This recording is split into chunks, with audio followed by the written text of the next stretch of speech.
Hello guys, this is your friend and we are back with a new fanfic. And if you enjoy this fanfic, then please press the like button and subscribe to my channel for more fanfic like this.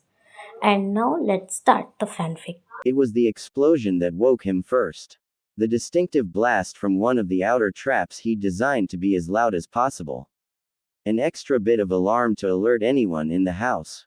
Throwing himself from the bed he'd been resting in, Naruto tore down the stairs to the first floor. More and more traps going of with each and every step. What's going on? Tsunami was in the kitchen, clutching Inari nervously as the explosions continued sounding off along with the sound of screams. Gato's thugs are making their move, it seems. Naruto scowled as yet another explosion sounded off. Making a quick hand seal, Naruto formed a group of 6 clones. One picked up a protesting Inari, a hand covering the kid's mouth to keep him quiet, while another picked up Tsunami bridal style as the woman turned scarlet. The other 2 clones readied weapons, 2 drawing swords and 2 knocking arrows to bows. My clones will use the trap key to sneak you out the back. Naruto started unsealing his quivers. They'll get you somewhere safe in town and hide you there. They'll stick around to protect you. Wah! Tsunami started to speak up in confusion, only for the 6 clones to take off, carrying the 2 civilians out the back, the opposite direction of the sound of traps being triggered. Running back upstairs, Naruto looked out the window where he could see a group of thugs trying to get through the traps. The more experienced, and likely higher ranked, thugs were sending those deemed expendable forward. Working to brute force a path through the traps. Drawing back an arrow, Naruto let out a slow steady breath, and loosed the whistling death toward its target. He had vermin to kill. And after all he'd seen in Wave, all the suffering he'd seen these men had wrought. He didn't even bat an eye as the first arrow sunk home, hitting cleanly into the eye socket of the first bastard he laid his gaze on. Haku. Staying silent, Haku leapt over another ink beast, a thrown ice kunai, making the jutsu dissolve. While recovering, he'd had time to study the ink Zabuza-sama had managed to draw from his wounds, confirming that the creation required a very specific structure of ingredients to be of use. Adding in enough outside reagents that aren't accounted for in the jutsu can fall apart. Such as an unstable Hyoten kunai watering down the mixture.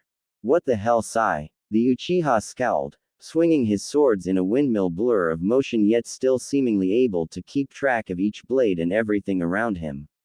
Even aware of what was going on behind his back somehow. If it were not for the distinct red eyes and Tomo, he would have thought his opponent a Hyuga. It would seem during our last encounter they acquired enough of my ink to study. The now named Sai spoke emotionlessly, not unlike how Haku often spoke when not trying to fool those Zabuza-sama wished him to. Damn it all. The third genin might have done more than just curse if he weren't already laying paralyzed on the ground. The genin had been almost insultingly weaker than Haku had expected and had easily fallen to the Senbon to the correct points to incapacitate. The weak link's fall had forced his teammates to move into a position to protect him, the 2 jonin busy fighting Zabuza, who had enough water on hand from the rushing currents below the bridge to use his jutsu with ease. It would be easier if you just surrendered. Haku kept his voice level as he formed more ice Senbon between his fingers. I would rather not have to kill you. Their target was just the old bridge builder. Just as that man's life was the only thing keeping these Konoha shinobi here. If they surrendered, then it would be the easiest. Not to mention Haku was sure Zabuza would simply kill Gato the moment the vile worm paid them.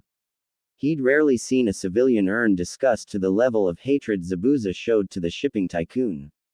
But until that occurred, or perhaps if would be more apt, Haku would keep his silence. Rather than surrendering, the Uchiha spat a fireball Haku's way. Rude. Remember, unto the next life I gave you a chance to surrender. Haku focused his chakra, forming his most dangerous jutsu. The demonic ice mirrors. Rushing from mirror to mirror, Haku hurled his Senbon at the 2 still standing genin, noting that Sai was the more tempting target of the 2 with the Uchiha's awareness of his surroundings. For Zabuza-sama, Zabuza. And there goes Genin number 2. Zabuza grunted as he worked to fight off both the Inazaka and her wolf. Sarutobi was on the ground out of the fight from the injury Zabuza had given him at the start of the fight when the smoking shinobi had intercepted the attack meant for the bridge builder, barely getting there in time. You bastard. The Inazaka, assume if what the kid had said was correct, snarled as she and her wolf worked together to try and take him down. Technically true. Zabuza snorted, wanting the feral woman riled up to be more open to make mistakes. If he'd have any chance of taking Naruto with him after this cluster, then he'd have to avoid killing the other Konoha. Something told him the kid wouldn't be very cooperative with someone who'd killed his sensei or friends. Man-beast clone. Sum did another Inazaka jutsu as her wolf took an appearance identical to her own, their strikes coming faster and faster as he worked to ward off the two. The damned wolf alone was more of a threat than the demon brothers and many other shinobi he'd faced. Summoning some more water clones, Zabuza worked to deal with the troublesome woman so he could give chase to the clones that had rushed off with the bridge builder, silently impressed with their plan of using sealed and stored solid clones for a task like that. Still, there was something going on in her eyes that he didn't like. A look that spoke of her piecing together a puzzle, and it had his hackles raised. Grimacing, he continued to press onward, hearing the sound of Haku's battle picking up intensity. Things were never easy. Naruto, I can't leave you alone for 5 minutes, can I? Naruto grumbled as he landed, sliding to a stop over the prone forms of Sai and Shikamaru. Naruto. Sasuke's swords were a blur as he noted the archer's arrival. The one and only. Naruto scowled as he studied the ice mirrors they were facing. Gato's thugs went after Tsunami and Inari. My clones had to sneak them out the back. And you're sure none followed them? Sasuke was all business as the shining blades cut yet another volley of ice and Senbon from the air. Didn't leave any alive too. Naruto's tone was cold as the ice that surrounded them as Sasuke grunted in affirmation, those working for you. He knew it was their first real test outside of spars. The twin blades, each shining like a mirror, were constantly moving. With the Sharingan's perception abilities, it allowed Sasuke to keep track of the rapidly moving blades and intercept projectiles heading his way, as well as looking into the reflection on the metal. With the seals, the metal would never tarnish or grime over. Always staying sharp, strong, and reflective to let Sasuke see and even cast Sharingan Genjutsu on those behind him through the reflection. Like a charm, Sasuke smirked, lashing out with a blade to cut the Senbon that was flying at his back. But Naruto was noting his friend was starting to slow. He had no idea how long the sword-wielding Uchiha had been using his Sharingan or how much chakra he still had left to keep this going. Seeing a blur of motion, Naruto lashed out with his sword as the Senbon that his blade hit vanished. What? Their masked opponent in the mirror staggered a bit from losing connection to the ice, the Senbon seemingly tied to the mirrors the person was hiding in. That's what your sword does. Sasuke's eye twitches, the Uchiha having been on him for a while to explain what this katana was able to do with the seals Naruto had put onto the blade. Keeping his friends guessing had been a lot of fun while it had lasted. Sealing away the weapons of his opponents was the perfect way to create an opening. It would seem I can no longer hold back. The ice user's tone turned frigid as they seemed to appear in every mirror. Metal Senbon held between each finger as they moved faster than anything Naruto had ever seen before. Flitting from mirror to mirror as they hurled Senbon as fast as possible. He wasn't able to keep up with the speed of it all.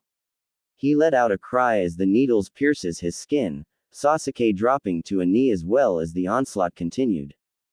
There. The ice user eventually stopped as Naruto was struggling to get back on his feet, Sasuke just as paralyzed as Sai and Shikamaru who'd blacked out by this point. Now, you can no longer aid your sensei in stopping, Zabuza-sama.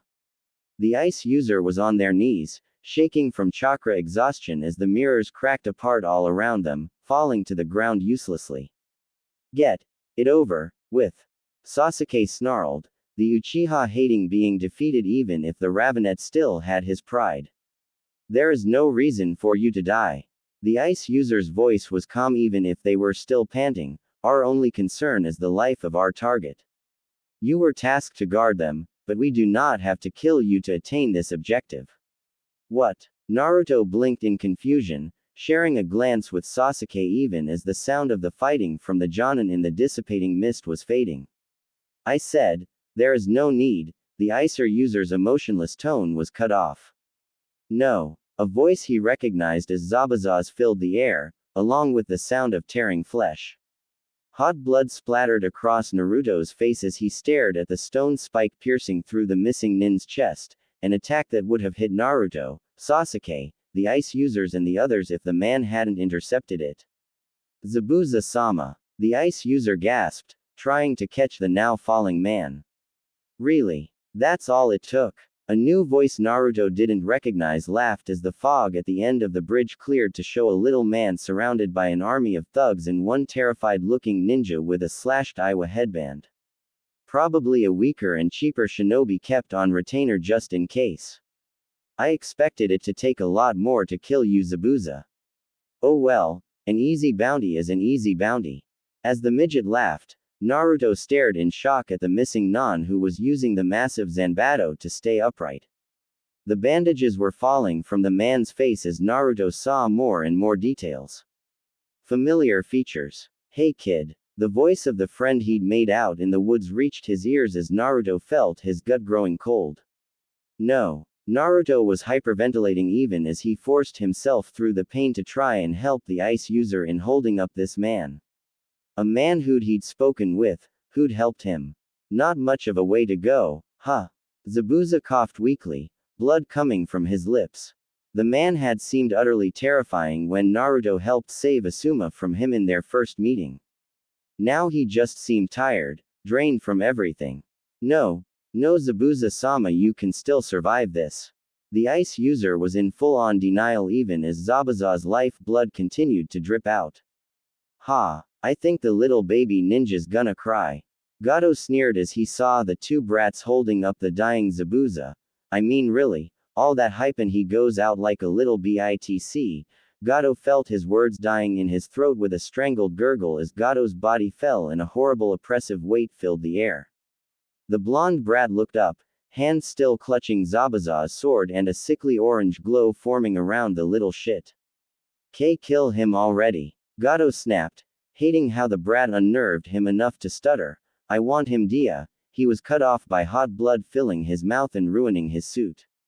In a blink the kid had gone from Zabuza's corpse to being by Gato's side, the massive cleaver sword having cut his Iwa nuke nin that had fired the killing jutsu in half, starting from the groin and going up.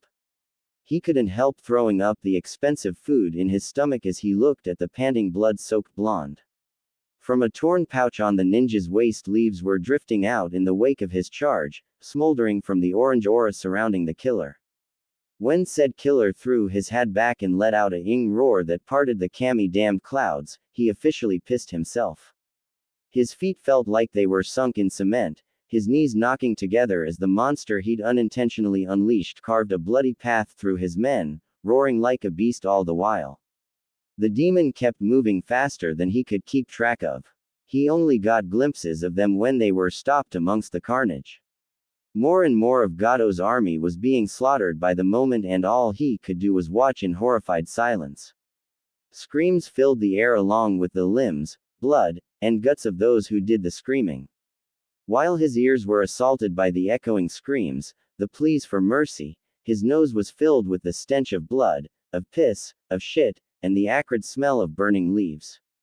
He'd brought a few hundred men with him, and they were being slaughtered by a teenager. Blood pooling and running off the side of the half-finished bridge and into the white-capped current's bellow. Gato stared at the blonde who turned toward him, breaths ragged and eyes crimson, the slitted pupils staring into his soul. Despite the veritable sea of blood around them, there wasn't a drop on the shinobi who'd been butchering nonstop. No blood stains, no scattered viscera, no nothing. Just that horrifying glow. It was only after processing all these details that Gato realized that the demon pretending to be a human wasn't slaughtering anyone else anymore. That there wasn't anyone else to slaughter. Nobody, except for himself. Letting out a strangled noise, Gato fell on his in the sea of blood, trying to scramble away from the horrible blonde ninja who started slowly making his way over. The massive sword Zabuza had always carried scraping along the ground behind him. Please. Gato gasped as the feral-looking ninja caught up to his desperate scrambling. Please do anything. I beg you. Please, I'll give you anything. His words turned into a scream of agony as the massive sword was stabbed downward, severing one of his legs just below the hip. Unlike the others, though, the monster held the sword there, and Gato soon realized why. The horrible orange glow filling the air with a new smell, that of burnt meat, as the wound was seared closed. The blonde roared again, the sound not that much louder than what a normal human should be able to do, but it felt like he was trying to stand before a hurricane. The wind pressure pushed him against the ground as the beast screamed at him. His scream as the next limb got the same treatment as the first got stolen by that wind. Please. Gato sobbed, crying out till his throat was raw as the demon cut off his third limb. All he had left was a single arm he was desperately using to try and drag himself to safety. Please don't kill me. Die. The blood-curdling pressure the blonde beast exuded made him feel like his heart was about to stop, his eyes rolling up to his head from the stress and blood loss as the abomination cut off his final arm. Naruto. Rage. It was the only thing he could feel as he stomped through the river of blood he had spilt, the crimson liquid failing to touch him. Fear. It was the only scent he could detect in the air, even as the wind chakra from his roars split the clouds. Iron. That was all he could taste, Zabuza's blood still covering his face from when his friend had sacrificed himself. Zabuza. His friend's dead body is the only thing he could see, even as he carved a bloody path through his killers, the Kubikirihocho living up to its legend. Laughter. All he could hear was a mad, gleeful, cackling, urging him to keep going, to keep killing, to never stop the slaughter. Yes, he had to keep it up. These bastards killed his friend. He couldn't stop till every last one of them was dead. Yuto. But weren't they all dead? Naruto panted as he looked around the sea of broken and chopped bodies, the blood from the corpses boiling and bubbling away as it met the orange glow around him. Wait, orange glow. Why was he glowing? Naruto. Hearing Tsume's voice, Naruto's head looked up at the woman who'd been like a mother to him, feeling his body swaying, his wrath trying to fade away and swell all at once. Feeling Kubikirihocho slip from his fingers, Naruto clutched his head, falling to his knees as he screamed. The sound was echoing back from within his own skull, the echoed cry far louder, far more primal, far more bloodthirsty. The voice in his head was screaming something, he was sure of that much at least, but he couldn't make any of it out. This was the Kyuubi, it had to be, and he refused to let that monster win. Not when it was telling him to pick the sword back up and run his sensei through. I won't. Naruto grit out, punching the ground hard as he worked to force the bubbling burning Kyuubi chakra back into the seal. Naruto, you can do this. Tsume urged, his sensei getting as close as she could do to the Kyuubi chakra surrounding him. Don't let the fox win.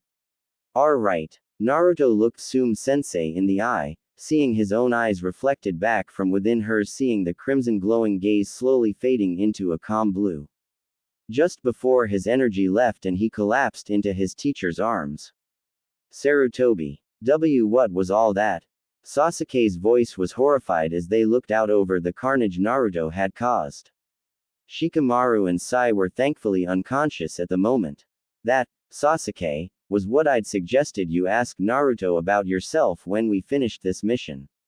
Asuma pulled out one of his smokes, lighting it up to try and get rid of the stress that was draining him right now. Pulling out one last seal that contained a Naruto clone, he brought them out. The issue is dealt with. Bring Tazuna and his family back here. He ordered the clone who saluted before popping to carry the message to the other still active clones. Naruto. Sasuke grit out from the pain of the Senbon still embedded in his pressure points. He said that Gato's men at the house were all killed. So, It would be best to fix that before we take Tazuna and his family back. Asuma nodded. Thanks for the heads up, kid. He knew civilians tended to not handle sites like that well. Nor would they handle the site on the bridge well either. Ah, shit. Asuma sighed before making a group of clones. You stay here and start getting these Senbon out of Sasuke and the others. Work on helping them recover. The rest of you go find Tazuna and his family. Naruto's clones should be bringing them here. I'm going to go check on the state of their house.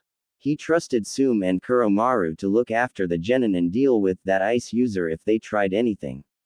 Not to mention keeping an eye on the now limbless Gato.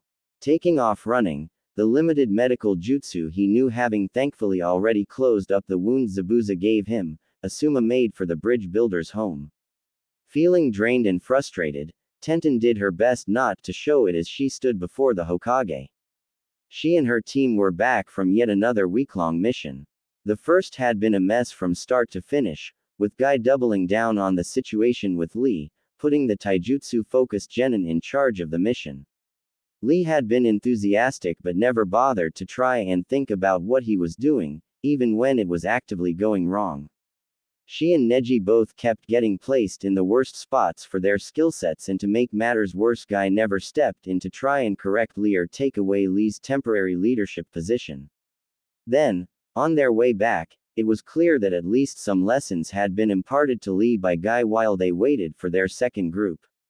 It didn't do too much to help though, and she was rather displeased that Guy had only bothered to offer Lee any training while in the town. This mission had gone smoother, thankfully, but Neji's constant subtle and not so subtle barbs toward Lee's leadership on the prior one hadn't helped anyone. And that's what happened, sir.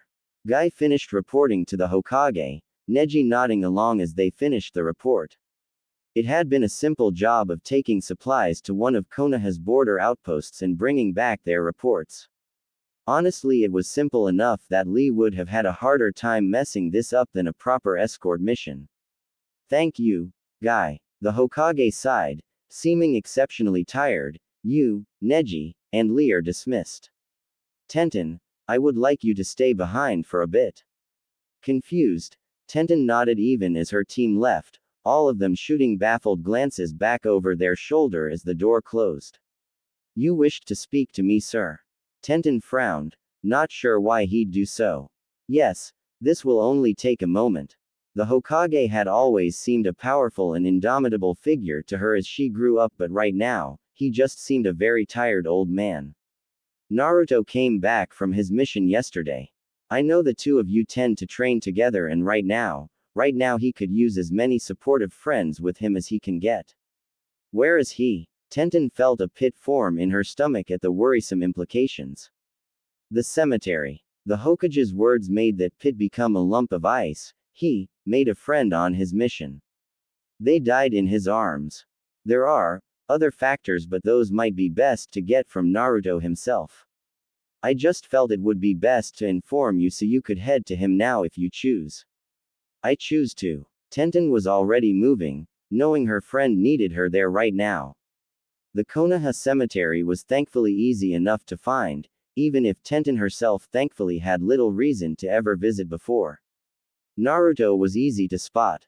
His bright blonde hair was always eye-catching, something that only made his extreme level of skill at stealth all the more confusing.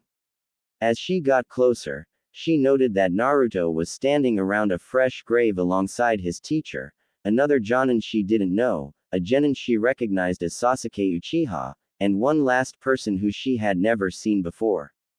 Affixed to the grave by a seal, she could see the massive blade of a sword, albeit one without a handle.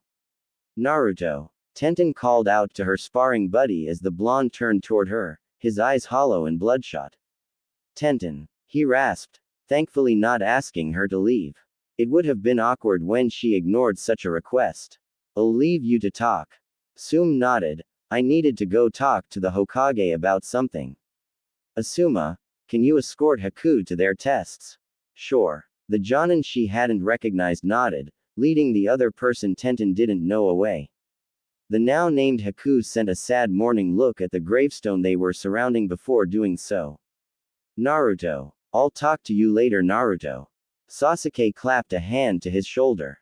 The sole remaining Uchiha of the village having not acted any differently around him since the bridge, the other genin on Sasuke's team having not been as calm when they woke up and saw the carnage.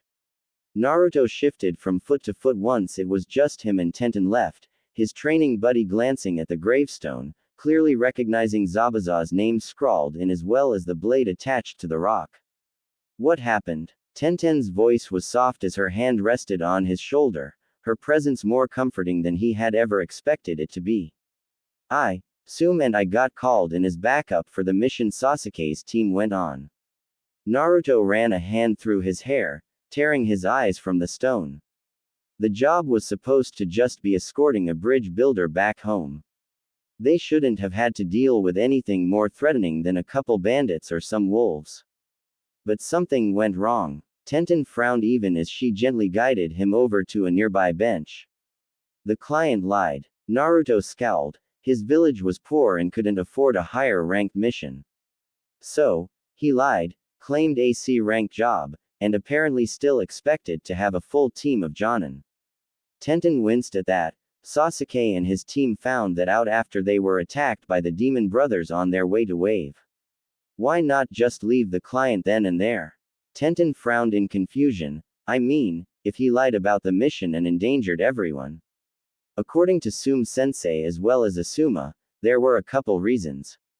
Naruto admitted. For one, the demon brothers weren't that big of a threat, and Asuma figured most of the missing nin they'd encounter, if any more, would be at that level. Secondly, Wave is close enough to Konoha to be an effective staging ground for any foreign village wanting to move against us. Letting a mass-murdering drug tycoon take over wouldn't have been safe. Especially with the Chunin exams coming up soon. Tenten winced, likely imaging what having a fresh drug empire in what was essentially the village's backyard would do for such an event. By the time we caught up to their team, they were fighting Zabuza. Naruto nodded to the gravestone as he continued his story. From the state Wave had been in, to the family they'd been protecting, to meeting and befriending the man he hadn't realized was his enemy. He spoke of the day of the battle. Of seeing the bloody harvest his traps wrought. Of the arrows he rained down. Of the fight in the mirror. Of Zabuza's sacrifice, the man's final words. And of Naruto's own butchery. How he slaughtered hundreds with the Kubikiri Hocho and mutilated Gato. Sume was the one who snapped me out of it. Naruto's hands shook as he finished his story, having not wanted to reveal so much to Tenten, but once he started, he couldn't stop. Throughout it all, she'd kept a comforting grip on his hand, never once recoiling or letting go. What happened after that? Tenten's voice was soft and gentle as she continued to hold his hand, the act helping to steady him more than he'd admit. We tried clearing out the bodies before the villagers could see what I did. Naruto grimaced, but a few saw it anyway. Thankfully it was none of the children of Wave, and those who did see the pile of corpses were all those who'd been tortured by Gato's regime, so they weren't upset once they got over their shock and revulsion at the sight. Didn't stop them from calling the place, Butcher's Bridge, afterward. They actually named it that. Tenten gaped. No, the official name is, the Hero's Bridge. Naruto shook his head. The bridge builder said there were too many people who deserved to be honored and they were all heroes. So, he had a plaque added on with the names of our group as well as all those who died or been injured resisting Gato. The heroes of Wave. What happened to Gato? Tenten asked, her thumb rubbing the back of his hand. He was alive, just missing his limbs. So, we gave him over to the people of Wave to put on trial. Naruto shrugged easily. The trial, well, safe to say it didn't last long. Gato's holdings were put in control of the people of Wave and they're selecting a new leader now. Tenten nodded as he finished the story, glancing over at the blade of the Kubikiri Hocho attached to Zabuza's headstone. That was the last blade that was made from Zabuza's own blood. Naruto rubbed the seal on his glove where the real Kubikiri Hocho was sealed away. Haku and I agreed it should stay with him. And your new teammate, this Haku guy. He didn't want Zabuza's sword. Tenten looked confused at that. Haku told me that Zabuza tried training them in how to use it but that he never got the hang of it. Naruto shook his head, that Zabuza planned to give him the Nuibari if they ever managed to take out its wielder. So now I am the master of the Kubikiri Hocho. You'll make Zabuza proud, Naruto, I know you will. Tenten's earnest expression lifted some of the weight from his shoulders. Thank you, Tenten. He squeezed her hand back, feeling a warmth on his neck even as her own ears turned pink. But their hands stayed connected. Sume, you wished to see me, sir. Sume remained professional as she stood before the Hokage. Even if things had been awkward since he revealed the truth to Naruto, he was still her village leader. Yes, it's about Naruto. The old man ran a tired hand down his face as he tossed her the latest bingo book. It would seem that there were spies from other villages in Wave watching and likely hoping your group would fail so they could swoop in and endear themselves to a location that's so close to our walls. He's been declared a C-rank threat in the bingo book and even earned monikers from Stone, Cloud, and Mist. You're kidding. Sume paled. Getting attention as a shinobi was a double-edged sword. Notoriety meant better jobs, but it also meant people after your head. And her blonde boy was still a rookie. The observation teams from the other villages didn't feel confident enough to attack with all 6, or perhaps 7, of you there, thankfully. But they did report back to their various cages. To Mist he is, the demon of the burning leaves.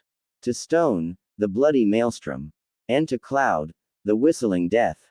They're aware that he's still just a genin and these were just bandits, for the most part, but him taking out one of Iwa's nuke nin in a single attack as well as the sheer brutality and power he showed on that bridge has them on edge.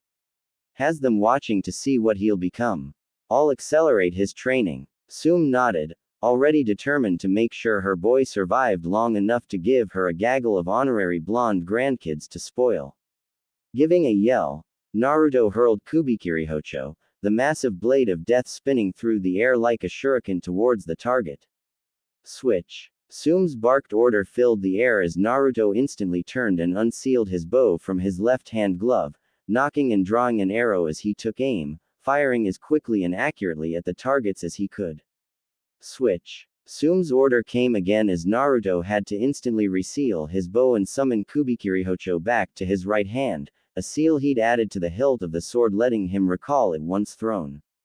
Massive Zanbato reclaimed, he started slashing at the targets Sume made go after him, the training dummies moving thanks to a Nara clan member Sume asked to help out. Ever since Zabuza's funeral a couple days before, she'd been pushing him as hard as he could take and then some.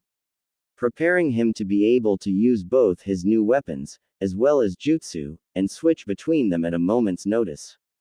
He'd even overheard her talking with Asuma Sarutobi and getting a collection of wind jutsu from the man for Naruto to train in. He could still hear a collection of his shadow clones practicing the Gale Force Palm in the distance, and he knew one of her solid clones was running Haku through drills tailored to the Hyoten user as well. Sensing something behind him, Naruto kicked away the animated training dummy stuck with Kubikiri before spinning around, drawing out a kunai only to find another aimed right between his eyes. Better. Sume nodded in satisfaction as the dummies dropped like puppets once the Nara ended their jutsu, Naruto summoning back Kubikiri Hocho and resealing it in his glove. You're making excellent progress, Squirt. Thank you, Sensei. Naruto panted as he got up, his mentor having been pushing him to his limit and over it. Sume's gaze softened as she helped him up, joining him on a cooldown lap of the area, the Nara she'd asked for help heading home. You know why I'm pushing you so hard, Naruto? Sume spoke softly as they did their cooldown lap, Kuromaru bounding alongside. Because the other villages put me in the bingo book, making the daimyo order me into the Chunin exams. Naruto sighed, the Sandaime is still positive that the Mist teams will try to kill me to steal Kubikiri Hocho. Both the Mist Rebellion and the Bloody Mist of Yagura sent emissaries demanding the blade be given over to them. Neither was very happy at being refused. Sume nodded as Naruto blinked in surprise at the old man refusing, having heard about the Hyuga Kumo incident from when he was a kid. Think they'll just stick to attempts to kill me in the exam? Naruto frowned as they started to finish up the cooldown. Maybe. Anbu will be watching them just in case. Sum assured him, and you'll be safe with us in the compound when not doing tests.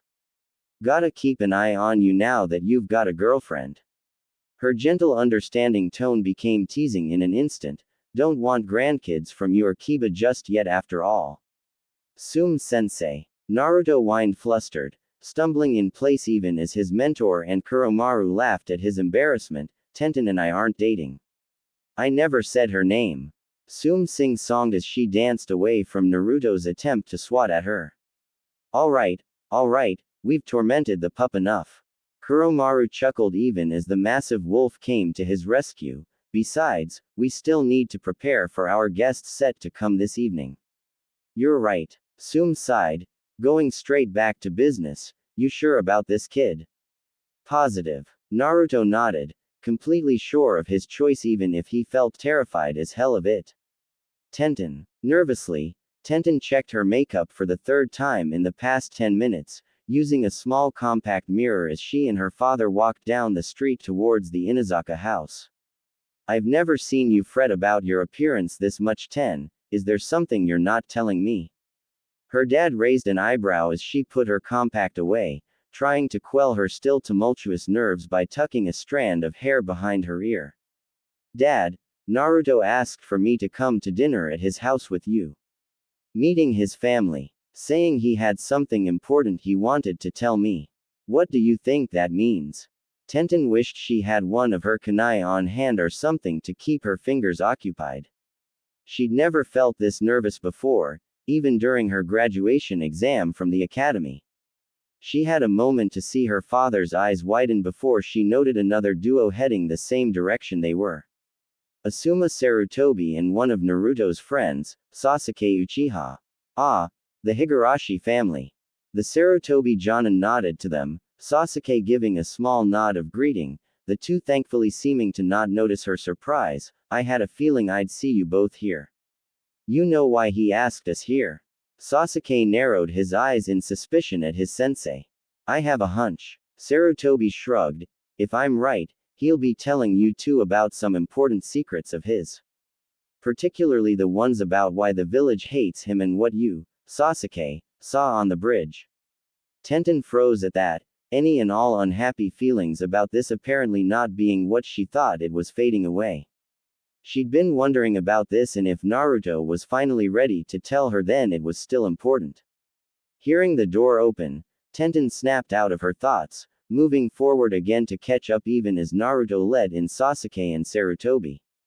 Tenten, good to see. Naruto's greeting turned into slack-jawed red-faced stuttering when he laid eyes on her in her dress and makeup, the intense reaction making Tenten's ears burn as well. Wow. Naruto's first non-stuttered word since said stuttering started was enough to make Tenten hide her red face in her hands. Come on in you two. The amused Inazaka matriarch spoke up from behind Naruto, or else the little heartbreaker'll never stop. Tenten let out a little groan at that, Naruto making a similar noise of misery as her dad and his kind of mom teased them mercilessly. See, come in. Naruto gestured as she and her dad entered the house, hearing the sound of several people talking in the kitchen. Following Naruto, Tenten entered that room to see that the Ichiraku ramen owner and his daughter were present too. Noting that Naruto was starting to tremble from nerves, Tenten silently slipped her hand into his, giving it a reassuring squeeze as he gave her a grateful look. As she and Naruto took a seat at the table, Tenten took a moment to observe everyone else at it. Her dad, Sarutobi, and the owner of Ichiraku Ramen all looked calm and assured, like they were fully aware of what was going on and had even expected it. Sasuke and the ramen owner's daughter looked as confused and lost as she did. Kiba, his sister Hana, and Naruto's new teammate Haku were watching everyone with narrowed wary eyes, clearly worried about how this talk was going to go. And the Inazaka parents were sending her and Naruto amused teasing grins as Tenten realized she was still holding his hand. She admittedly still didn't want to let it go either. Thanks for coming everyone. The blonde archer shifted nervously as he continued to clutch her hand like a lifeline. Well, I have something important I need to tell you all, although most of you already know the first one. At the mention of first one, Tenten saw her dad frown in confusion, apparently having no idea that there even was a second secret. I guess it's best to start with the one that most of you already know. Naruto nervously stood up and raised his shirt. Any inappropriate thoughts Tenten might have felt at seeing such a thing, as well as the abs that accompanied it, were cut off by the insanely complex seal on Naruto's stomach. A seal. The ramen girl frowned in confusion, likely not knowing anything beyond that it was a seal. I've never even seen a seal this complex. Tenten gaped as she resisted the urge to lean in and inspect it. What's it do? Regulate chakra. Boost chakra control. It's a storage seal. Naruto's tone was far more ominous than the words he spoke. I'm a container for the Kyuubi. I was born on the day of the attack, and a Biju can only be contained in a living vessel. The fourth Hokage sealed the nine-tailed fox within me that night. That's why those imbeciles treat you like that. Sasuke seethed, his breaths becoming raspy as she saw the Uchiha heir growing furious, eyes bleeding red and Sharingan spinning, because they're too inbred to know how a damned storage seal works. If it's supposed to be a secret, then why do so many people in the village know? Tenten frowned in confusion even as she took Naruto's hand again to make it clear she wasn't going to leave him. I can answer that. Sarutobi sighed. Originally just the council, or parts of at the very least, were aware. Then, when the kid was 3 or so, someone leaked it to the rest of the village. Said that Naruto was the Kyuubi itself, and the majority of the village latched onto it. They were desperate for someone to blame for all the suffering and loss, to the point they were more than happy to ignore their Hokage telling them otherwise and demand the execution of a toddler. It got to the point that a law was passed forbidding speaking about the issue. Nobody who hadn't already known was allowed to be told unless the one telling was Naruto himself or the current Hokage. Breaking this law is punishable by death. Anbu are actually permitted to grab someone they find breaking the law and take them straight to the torture and interrogation division. If they confirm the violation, then it's execution immediately without trial. Tenten grimaced at that little revelation, rubbing her throat nervously. The second secret has a similar penalty. Naruto grimaced as everyone outside of those living here got confused. I wasn't even aware of a second secret. Sarutobi frowned, leaning in curious. It's who my parents were. Naruto grimaced as Tenten squeezed his hand tighter. The old man said you were an orphan that the fourth grabbed from the hospital that night. That your dad died in a mission before you were born, and your mom died in childbirth. He lied. Naruto's tone was clipped as Tenten remembered that Naruto hadn't been as close with the Hokage since the old man had revealed a secret to the blonde. My mother was Kushina Uzumaki, the second container of the Kyuubi. My father was Minato Namikaze, the fourth Hokage. You could hear a pin drop in the room as everyone processed the bombshell Naruto had just dropped on them. The time has come. Sarutobi steepled his fingers as the various Jonin senseis filled the Hokage office. The Chunin exams will soon begin, and so it is to decide which teams are going to be entered. Assumes 2 students are already entered, but does anyone else wish to enter their teams?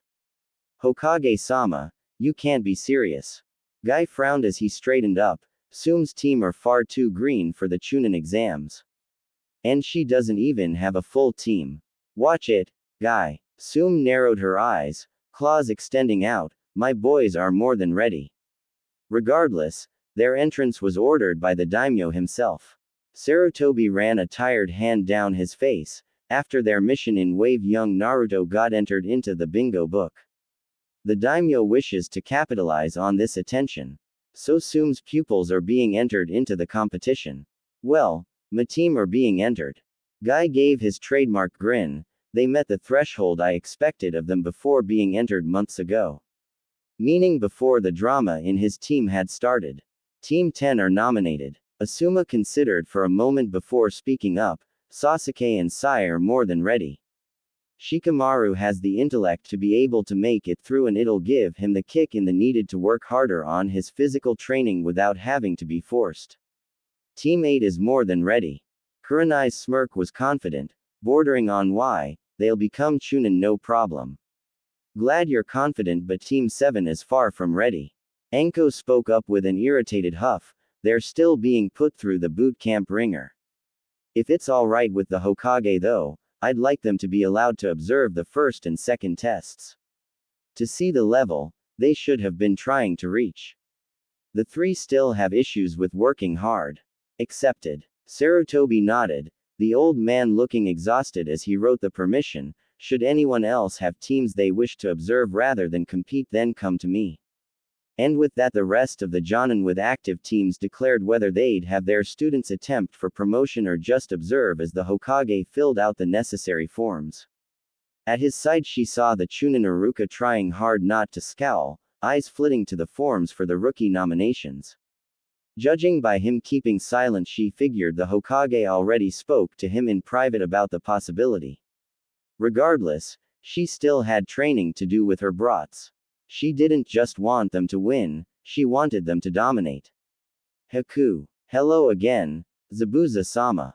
Haku spoke softly as he knelt before his master's grave, carefully lighting incense. The Chunin exams will be starting soon. Naruto and I are being entered.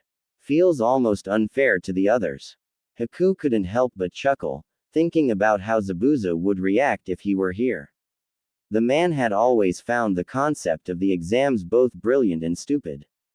The incentive to simulate war to avoid true war was a desire he had respected. But it was also pointless if even one person in power wanted a war badly enough, as well as how the exams often allowed the enemy villages to get information about the up-and-comers of each village. Didn't stop Zabuza from betting on each exam he could though. The Inazaka clan have been good to me. Haku held his arm, feeling one of the scars his birth father had given him when the man found out about Haku's bloodline. Ashitaka Inazaka had seen the scars and had begun fretting over him, the man treating Haku and Naruto both as if they were his own children. I'm going to do everything I can in this exam, Zabuza-sama. Haku swore as he placed some of Zabuza's favorite sake by his grave. I'm going to show the mist what you taught me. How they were fools to not follow you when they had the chance. And with Naruto by his side, he could do it. I know you're up there, Zabuza-sama. Haku's hand rested on the pommel of the blades Naruto had enhanced with seals for him. Just watch me. Naruto. Giving a yell, Naruto hurled the Kubikiri-hocho at the target, the massive sword spinning as a blurred wheel of death before hitting the wood. Not bad. Tenten nodded as she approached from behind, the two training in the lot behind her home, but you're moving your wrist wrong. He felt his ears and cheeks burn red as Tenten got behind him to guide his arms and wrist in the proper movement. Alright. Naruto gulped, trying to focus on their training and now how nice Tenten felt pressed against his back. Still, you've been picking up that trick fast. Tenten commented as he held his hand out, summoning the massive blade back to his palm. Zabuza entrusted his sword to me. Naruto's voice was soft as he stared at the massive sword he'd inherited. I don't want to let him down. Naruto, you're already titled in the bingo book, I think you're fine. Tenten scoffed playfully, giving him a light punch on his arm. I'm more worried about making sure I get through the exams. My group's coordination is shot, so I just hope we can get through the team portion of the exams fast enough to show off individual skills. Even as she spoke, Naruto noted a frown on her face. Is something wrong, Ten? He sealed away Kubikiri even as he spoke. Just disappointed, Tenten admitted, sitting with a sigh by some of the boxes of materials she and her dad used to make their merchandise. I'm about to head into the Chunin exams, but I still don't have anything that's mine, ya know. Neji has his dojutsu and clan fighting style. Guy personally taught Lee his family's prized taijutsu forms and techniques. Yet more proof of the bastard kid thing in Naruto's mind, but he kept quiet. But apart from a few sword techniques I've been practicing, I don't have anything distinct. He could see it was pissing her off and he wanted to help, but how? Noting movement out of the corner of his eye, Naruto saw Tenten spinning a thick pit of chakra parchment between her fingers. Normally the paper was thin as regular paper, but Tenten had told him sometimes the batches come out wrong and are much thicker. They use them for explosive seals that can be attached to walls, but they didn't really sell all that well. Hey Ten, toss me that wood ya. He was starting to get an idea that might fix her problem. This thing, sure. His bun-haired friend tossed the chakra paper like a throwing card, the lazy ease confirming his idea just might work. 10. I think I know the solution to your issue. He'd have to train to use them the way that was needed and he had his own fighting style. This idea already meshed with her own. Giving her the card back, he whispered his idea into her ear as her eyes widened at the implications. Naruto, that's. Tenten was gaping before squealing happily at the idea, her eyes sparkling eagerly. Glad to know his mad genius that let him do pranks could help his friend. His smug thoughts got cut off as Tenten happily pulled him into a hug, her lips enthusiastically crashing against his before either of them even realized what they were doing. Tenten's backyard was dead silent as they both realized the position they were in, her soft lips pressed against his with her arms wrapped around him, his own hands on her hips as she was pressed flush against him. Then he noticed her dad standing in the doorway, eye twitching. Gritting his teeth, Konohamaru did his best to not look weak as the foreign shinobi held him up in the air, fist reared back to punch. Come on Kankuro, let's just go already. A blonde girl groaned, sounding more bored than concerned about his captor smashing Konohamaru's face in. Not just yet Tamari. The thug holding him up sneered, this little twerp ran into me and didn't even apologize. I think I'll teach him some manners first. Let's see how long before you skay. The threat, and impending punch, were cut off when a spear slammed into the dirt, missing Konohamaru completely but dangerously close to impaling his captor's foot. Drop the kid, or the next one wrecks your little doll in those bandages. A familiar feral voice snarled out as Konohamaru turned with relief, his friends cheering too. In the tree overlooking the alley he could see Big Bro Naruto along with Kiba Inazaka and Naruto's new teammate Haku Yuki. All three were decked out in their new gear and looked pissed. Kiba, the one who'd spoken, held out his hand as the spear flew back into his palm. The Inazaka air was growling, claws extended and long combat trench coat billowing from the sheer pressure of his chakra.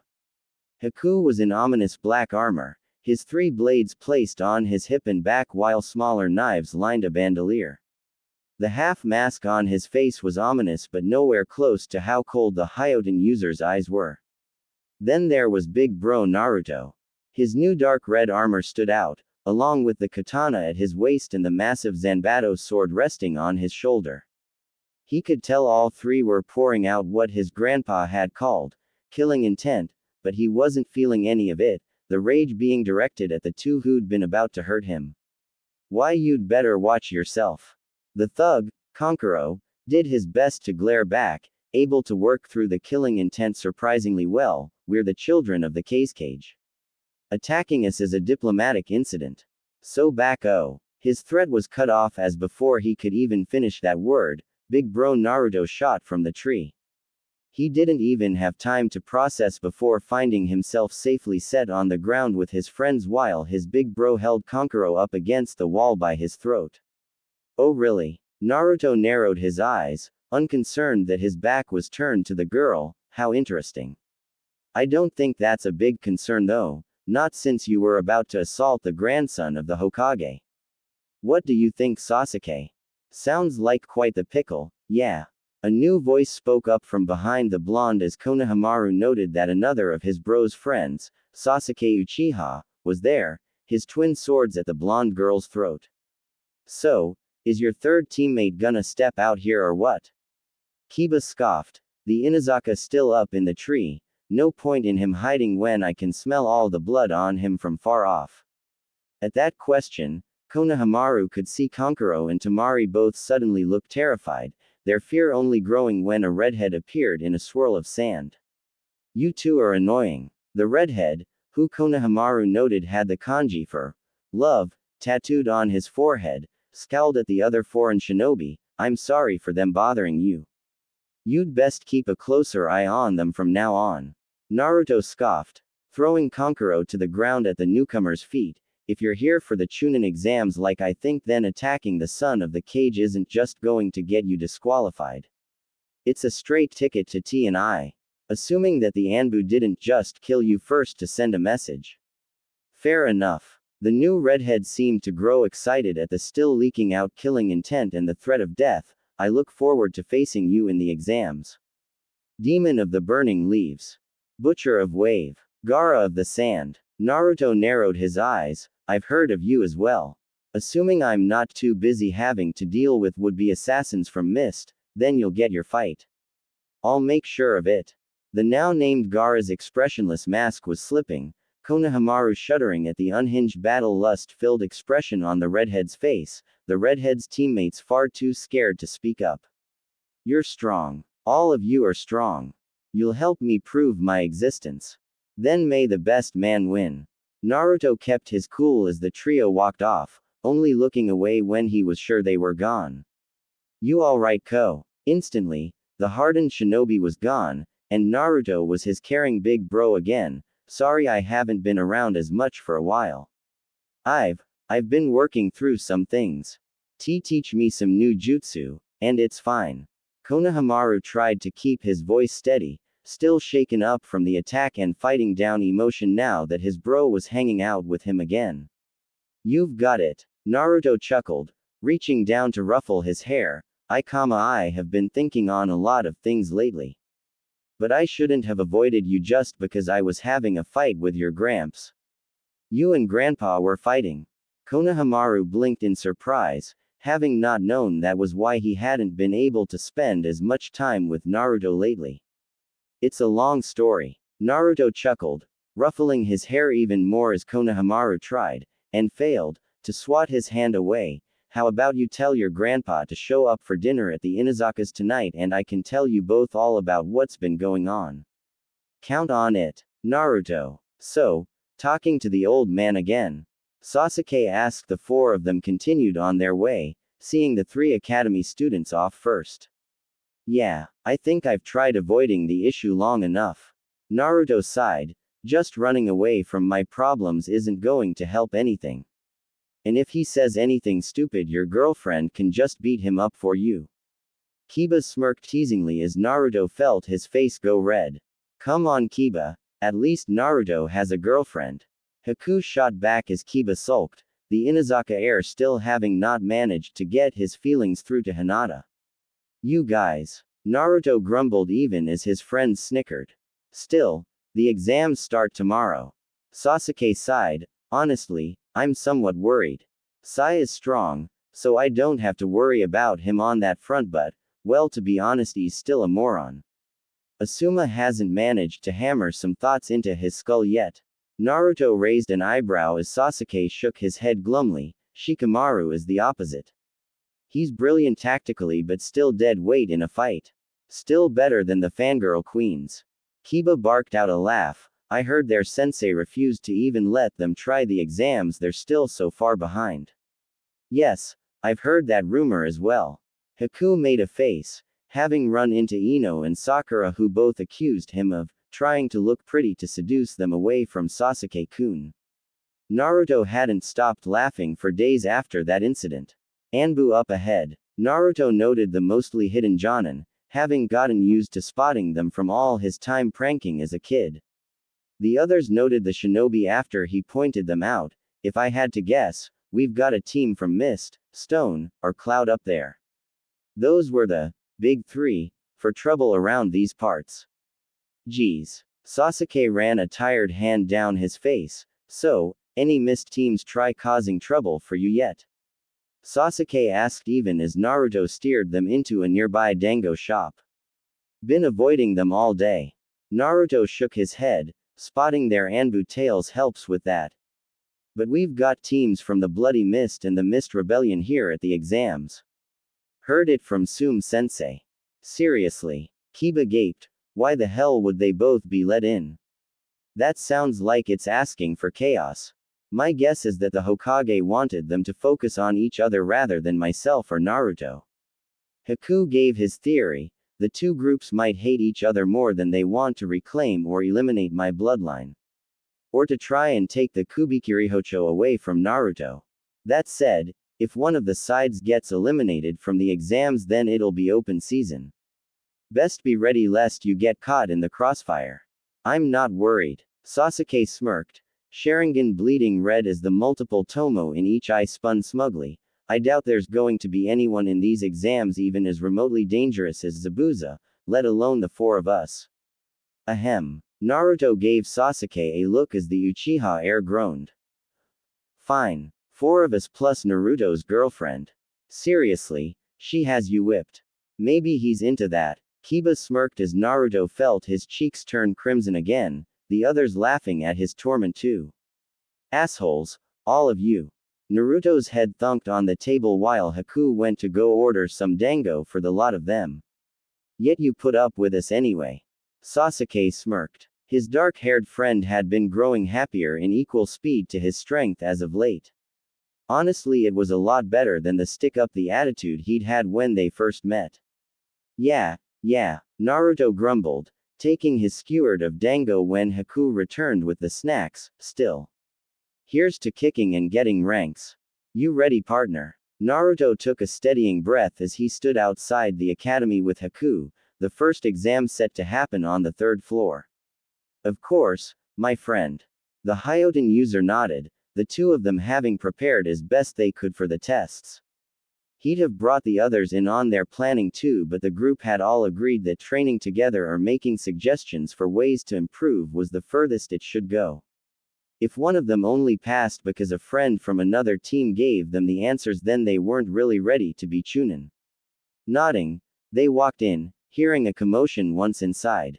The hell? He muttered quietly as they got to the second floor, noting several applicant teams trying, and failing, to get let into a room that was labeled 3B, the room the exam was supposed to be on.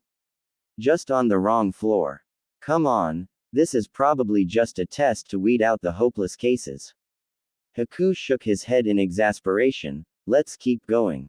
Right. Naruto didn't even argue as they continued up to the third floor, making sure not to draw attention of those too dumb to count how many flights of stairs they'd climbed.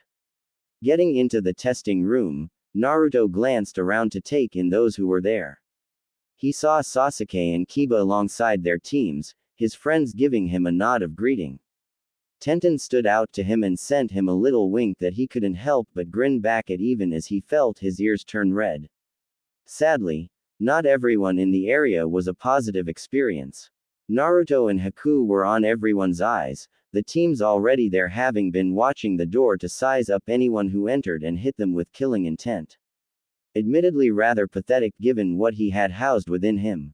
Speaking of, Naruto went from his friendly expression he showed his friends to what one drunken Chunin, that had rapidly gotten a black eye from Sume, had dubbed his butcher's face. Along with the hard expression, Naruto showed the benefits of training with Sume Sensei and released the killing intent of the Kyuubi, targeting everyone who didn't have a Konoha headband in the room.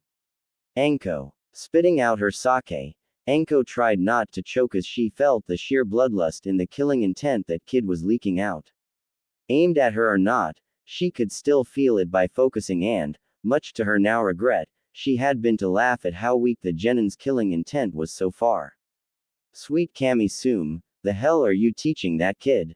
Anko gaped at the smug feral woman, the other Jonin just as shaken as she was while the Genin being allowed to observe just looked confused. Jealous. Sume smirked as the blonde brat seemingly cut his killing intent given the other Genin stopped looking like they were struggling to breathe. Seriously, that felt like. Anko subtly held up 9 fingers as she whispered her question to Sume, making sure the Genin couldn't hear her or see her hands. That's because I taught him how to access its killing intent. Sume nodded. You're well aware of how bestial my clan can be. We have our own feral states and savage moments. I helped train him to overcome any bloodlust or feral state that the fox could put him in.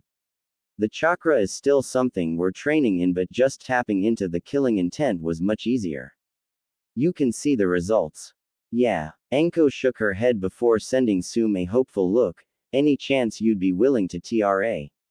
No. Sum didn't even pause to consider it, not that she could really blame her. Alright, any bets on who's gonna crack first? Asuma chuckled, pulling out some glasses and a bottle of sake. The old man ain't pulling any punches this year with who he has overseeing this first test. It's someone named Ibiki, right?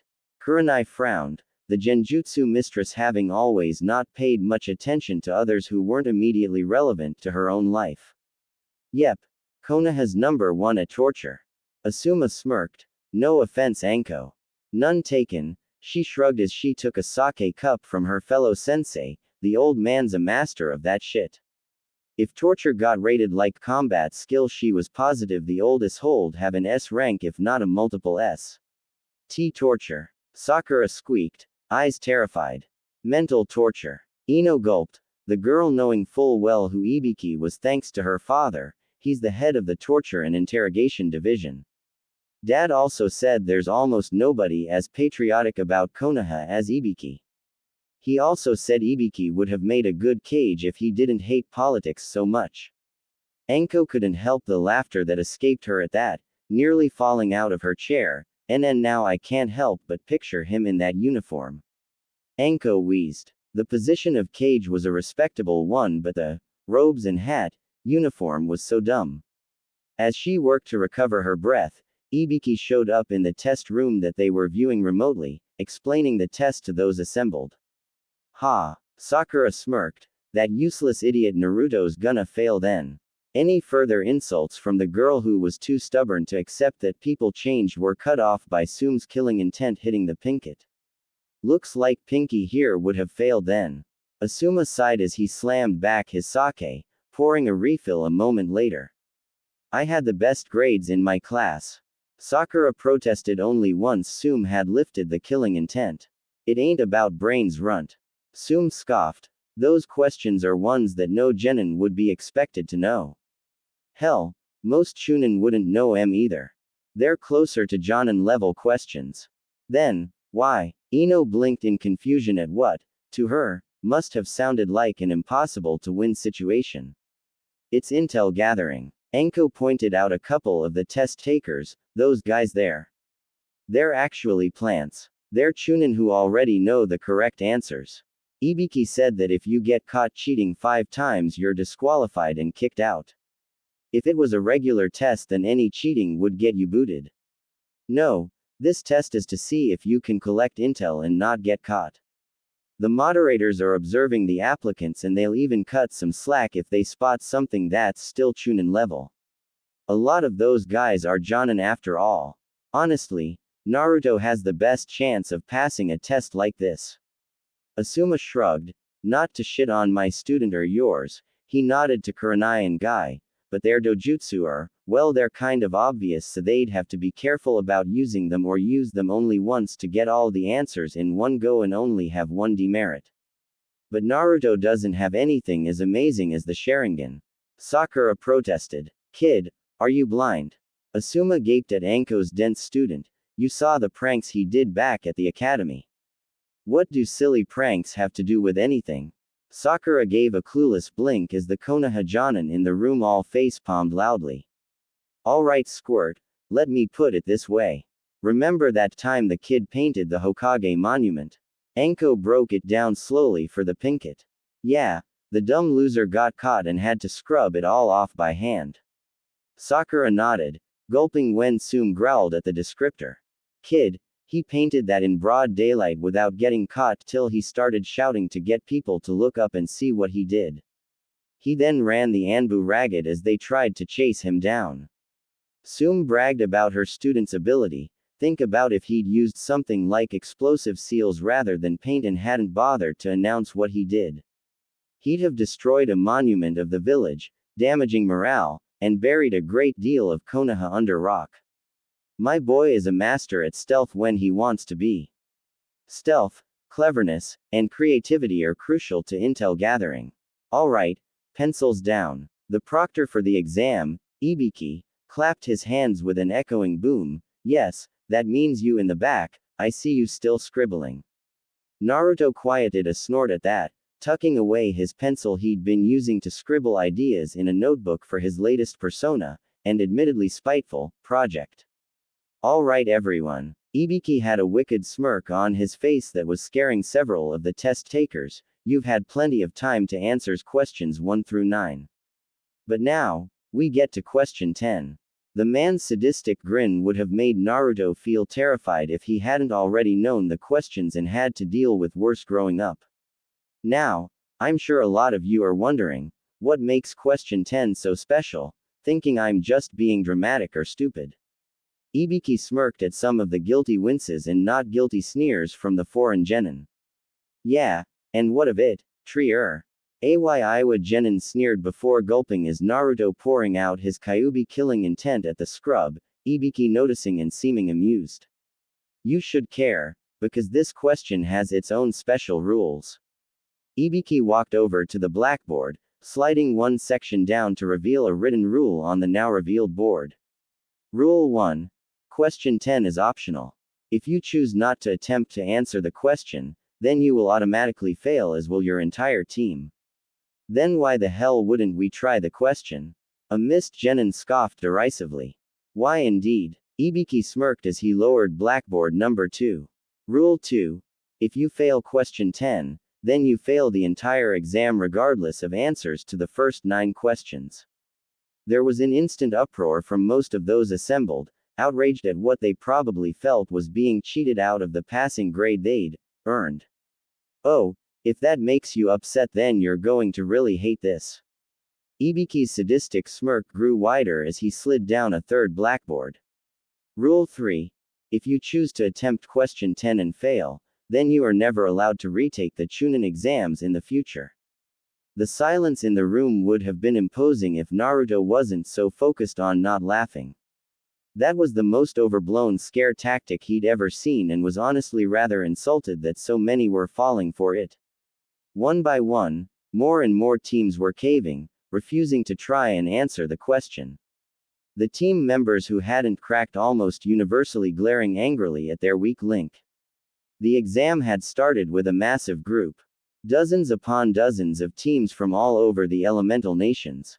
Every major village and many of the minor ones having sent several hopefuls. Now maybe 20 teams at most were left. To those who remain, congratulations. Ibiki smirked as those who hadn't figured it out and were more balls than brain gaped in confusion. Wait, what? The puppet user who'd tried punching Konohamaru before was, unsurprisingly, one such idiot. You mean you didn't figure it out? Naruto snorted. The last question was if you'd be willing to risk it all. To throw your own dreams and future out of the way for the sake of the mission if need be. If you can't even have the courage to take a question, you aren't ready to be a Chunin. Oh ho, you're a little runt. Ibiki smirked. You didn't even seem nervous as I read the rules. The last one was rather playing your hand. Naruto shrugged with a smirk. I mean, come on, no foreign cage would accept a rule like that. Especially if the village already wasn't fond of Konoha. Those from places like Iwa and Kumo who hadn't figured that out suddenly look angrily embarrassed. Ha! Ibiki barked out a laugh. Most of you runts are typically too terrified of the consequences to think of something like that. As he spoke, Ibiki worked to undo the knot holding his headband together, removing the cloth to show horribly scarred and mutilated skin. More than one weak stomach genin threw up violently at the sight. Consequences are a fact of life in this line of work, kids. Ibiki's tone had gone from teasing to serious and somber. Missions can go wrong. Information can be extracted cruelly. Deaths, yours or those you care for, can be just another fact of life. You have to be prepared to face those consequences, to be able to shoulder that burden. Live with the pain lest the pain control you. Ibiki didn't bother putting his headband back on, leaving the scars clearly visible to emphasize his points. A ninja must walk hand in hand with death on every missions. But those who fail to take that seriously risk that hand in hand becoming a knife in the back. Nobody, not even the why little shits, dared to comment and break the oppressive silence. Glad to see you're taking my words seriously. Ibiki nodded pleased as he put his bandana back on. That being said, your second exam is next and the proctor will soon be here. Less than half of you will even be making it to the third test. Well, that was just cheery. The uncomfortable silence continued without any sign of the second proctor showing up. Ibiki sent someone out to find them while the oppressive silence became awkward silence. And then bored chatting. Eventually Ibiki decided if they had to wait for the proctor they could at least be doing something practical. Namely going over how everyone cheated on the exam and how they could have improved. If the man wasn't so intolerant of stupidity he'd have made an excellent academy instructor. I simply used my Byakugan. Neji smirked smugly when his team was asked how they collected their answers. It was fate that I attained the answers so easily. Naruto made a mock gagging expression at the arrogance as Kiba and Haku snickered. I used wires manipulated by my chakra. Tenten pointed to the ceiling where a mirror-like plate was attached. Naruto vaguely remembered lessons where the mirrors were used to reflect light to simulate a search beam to practice stealth jutsu. Let me see the answers on other papers and then turn the mirror so Lee could see what I wrote. Naruto nodded. Even if Tenten was growing disenfranchised with the situation with Lee, she did point out to him that it was more Guy's fault than Lee's. Honestly, she was starting to avoid him more because he doesn't have an indoor voice at this point. Ibiki nodded. Best advice for you all would be for Lee to find his own way to gather intel. Tenten, see about learning chakra strings. Neji, see about getting a mask to hide your eyes when you use them. Alright, you two next. Ibiki turned to Naruto and Haku. Ah, we got our hands on the answers a couple days ago. Naruto shrugged blasé as the room went dead silent. What? Ibiki deadpanned. The Chunin exams have always been about testing the things a Chunin has to be able to do, including intel gathering. Naruto shrugged. Given that the first test was being held at the academy, there wasn't much else this first test could be. So, I managed to get my hands on the questions and look up answers with my teammates. It's still the purpose of the test, I just got proactive.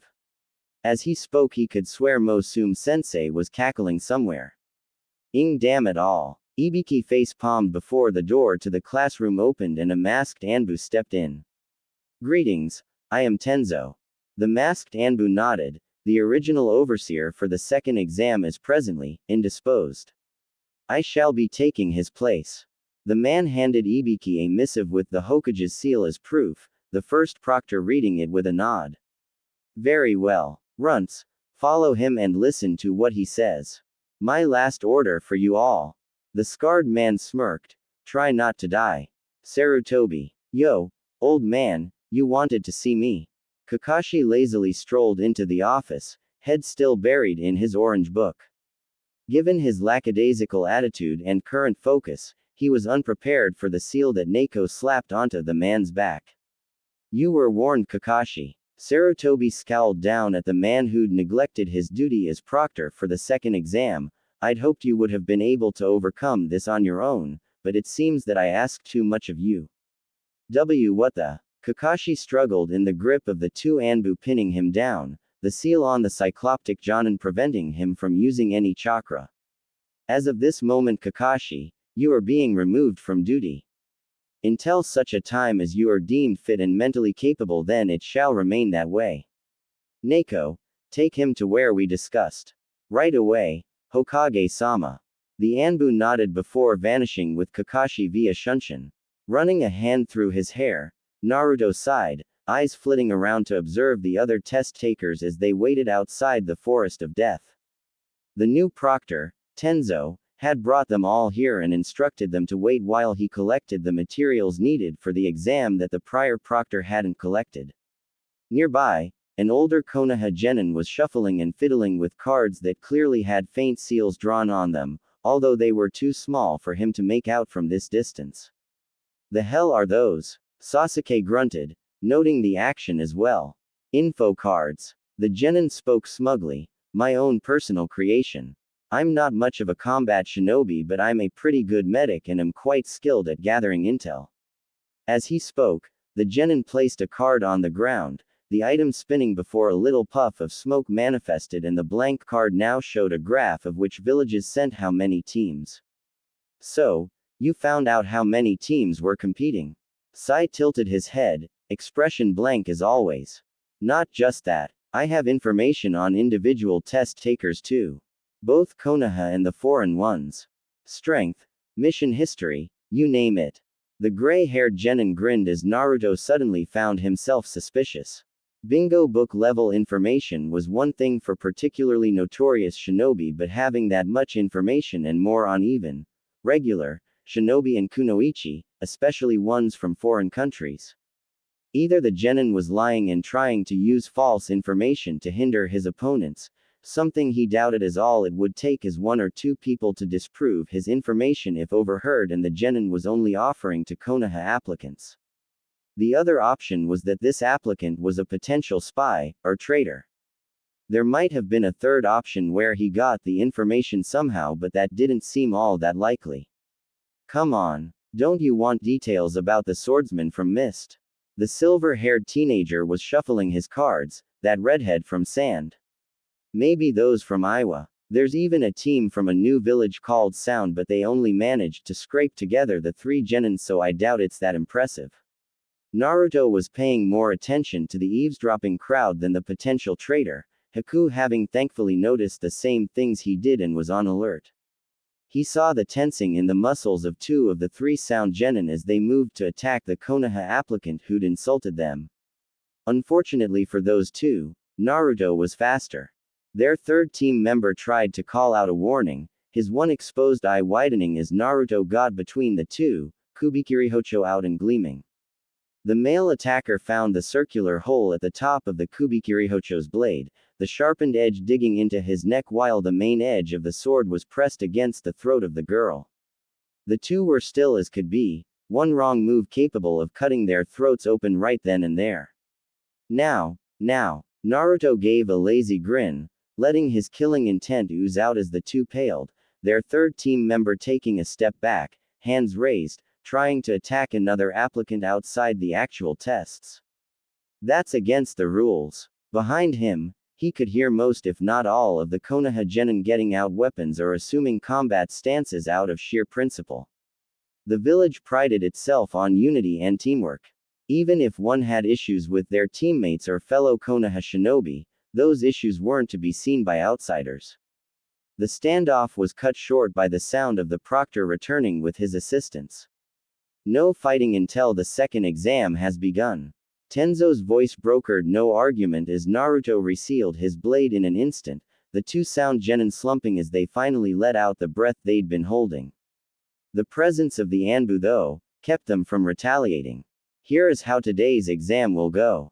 Tenzo stood in front of the assembled teams, holding up 2 scrolls, each with a different seal on the wax holding them closed. These are the scrolls of heaven and earth.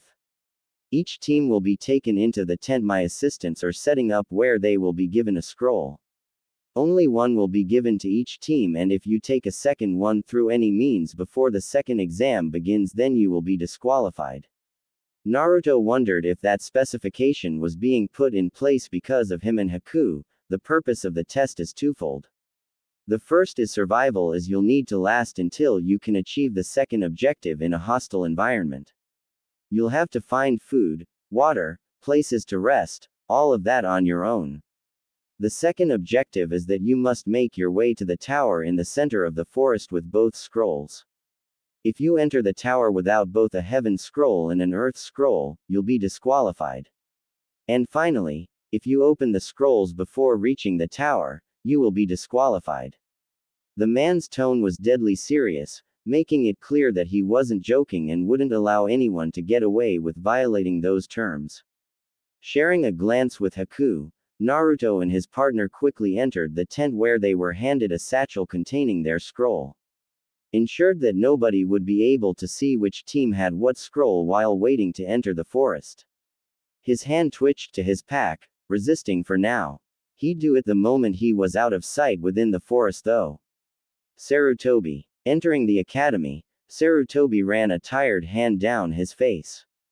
He hated that what he'd ordered for Kakashi was necessary but truly hoped this would get results to help the man. Ah, Ibiki. He nodded to the head of torture and interrogation. Excellent. How did the first test go? The Uzumaki brat would do well in the intel branch. Ibiki snorted, tossing a perfect test. Kid thought ahead about what the tests might be. And when he noted that the first one was here, he figured it clearly had to be intel gathering, so the house stole copies of the questions in advance. The elderly Hokage blinked in shock at that little revelation. He what? Sarutobi tried to think when or how Naruto could have pulled that off. Little shit was real smug about it too. Ibiki laughed. It's been so quiet since Sum took the kid in that I forgot how devious that little gremlin was. Yes, Naruto has always been mischievous and clever in equal measure. Sarutobi sighed, running a palm down his face. I'll be sure to introduce him to the intel branch. That said, he's not liable to give up being a combat or hunter shinobi given all the training he's put into it. A well-rounded shinobi then. Ibiki gave a blasé shrug. Kid has potential is my point. He considers, not sure how well he'd work in my department. I'm not sure he has it in him to calmly ask questions over a man screaming as you dislocate his thumbs. Or worse. Often worse. Fair enough. He paused when he felt the journal in his pocket begin to vibrate. Ibiki noticed it too. Your pocket seems to be vibrating, sir. Ibiki noted dryly as Sarutobi fished out the leather-bound journal, one of the latest examples of Naruto and his girlfriend's seal work. Yes, it's something Naruto and his girlfriend invented. He nodded, planning to get Ibiki one anyway once it was tested more. He called it a journey book. The item has a pair and what's written in one book appears in the other. The stylus attached can write and erase the ink so they won't run out of space. I plan to have more made for the various branches once it's been tested more. I suppose Naruto himself has the other one. Ibiki inspected the book as Sarutobi opened it. Indeed. The old Kage laughed as he flipped through the pages to find the new message. We've been using it to talk about ideas he has for a book. A book? Ibiki raised a questioning eyebrow. Jiraiya has managed to get on Naruto's bad side, so he plans to write a book more popular than Ika Ika, just to piss off the Toad Sage. Sarutobi laughed. One of his ideas was, he went still as he found the message. Sir. Ibiki noted his change in demeanor. We have a potential traitor in the exams. Sarutobi looked over at Ibiki seriously. Best case scenario is that Naruto was just wary after a student did a dumb bluff. Worst case is he's a spy. He filled Ibiki in on what Naruto had reported of the Genin Kabuto. I'll look into it. Ibiki nodded seriously. As the head of interrogation, he already had access to personnel files, which would be a good starting point. If or when the kid fell out of the exams, he'd be collected for questioning. Konkuro. Sand. Burial. Gaara's bloodthirsty voice echoed from the trees as yet another missed genin was brutally crushed into a red puddle on the forest floor. A severed hand clutching yet another scroll of heaven laying on the ground, blood leaking from the stump. That's all the ones I found in the area. Tamari gulped as Gaara returned his sand to the gourd. The container of the one tail had insisted on choosing a gate near multiple missed teams. The moment they were permitted into the forest, Gaara had begun to hunt. Gaara's sand-eye technique had spied on them as they waited to enter the forest. Finding out which teams were planning to assassinate Uzumaki, and which ones were simply focusing on the test. The latter were permitted to live for now. There are still more teams who plan to take my prey from me. Gaara's eyes were wide with manic glee. The thrill of the fight showing stronger than Konkuro had ever seen it before. The upcoming invasion, the chance to fight all the strong opponents they'd found here in Konoha. Gaara was likely the happiest he'd ever been. Well, if Uzumaki can't handle that last team or two, would he really have proved your existence? Konkuro asked hesitantly. Even after all the years of experience he had in dealing with his brother, he was still scared as hell. Thankfully, Gaara paused to consider Konkuro's question without providing a first-hand demonstration: the sand coffin or sand burial. Think of it like this. Tamari realized what Konkuro was aiming for and jumped right in to help him. For once, you want to fight him to prove your existence. This is him fighting to prove he's good enough for that. You already killed most of the teams after him, so they won't be able to just use sheer numbers to steal your kill. Face a calm mask, Sarutobi stepped forward, standing beside Inoichi Yamanaka. Neither man acknowledged the other at first as they looked through the one-way glass, seeing Kakashi strapped down to a chair, one eye dull and vacant. Across from the cycloptic Jonin was a woman with blonde hair so pale it was almost white. Has she reported any progress? Hiruzen broke the silence, glancing over at the Yamanaka clan head calmly. The special wing they were currently in was the personal project of the Yamanaka clan for the past several years. A special medical facility designed to help heal mental trauma and damage rather than physical injuries. It was being run by the woman who sat with Kakashi right now, Psycho Yamanaka. It's slow going, relatively. Inoichi shook his head. Kakashi is as stubborn as they come. If it wasn't for her special techniques, then I'd worry it'd take years before we even started to see any signs of progress. She's a genjutsu mistress if I remember correctly. Sarutobi stroked his beard as he worked to recall Psycho Yamanaka's skillset. The problem with having so many shinobi under one's command and so many different branches was working to remember them all, especially at his age. That's right, sir. Inoichi nodded proudly at his fellow clan member being recognized. She even worked with the Uchiha before the massacre. She'd heard of their legendary Tsukuyomi, and was working to create something of a similar vein. I hadn't heard of this. Hiruzen let the surprise enter his voice, not seeing any real need to hide it. He knew of the facility and its intended purpose even if the location wasn't a well-known facet of village life.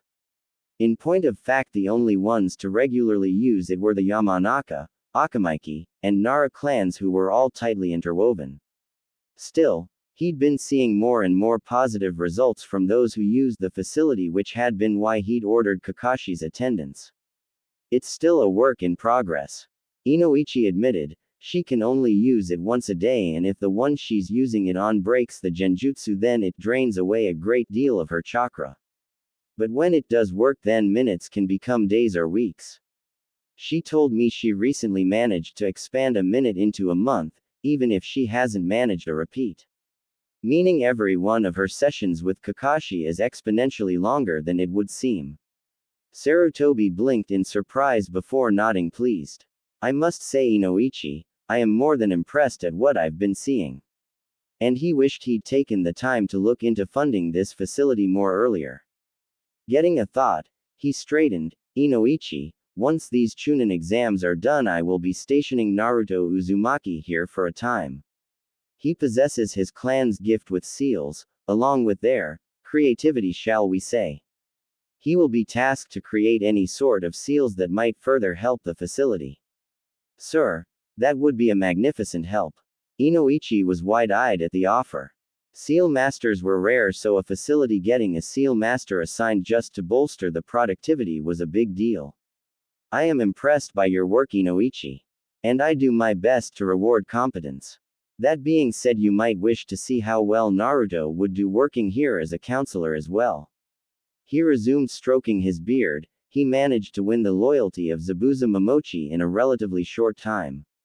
I'm curious if that gift of persuasion was a one-time thing or if it could also benefit a setting like this.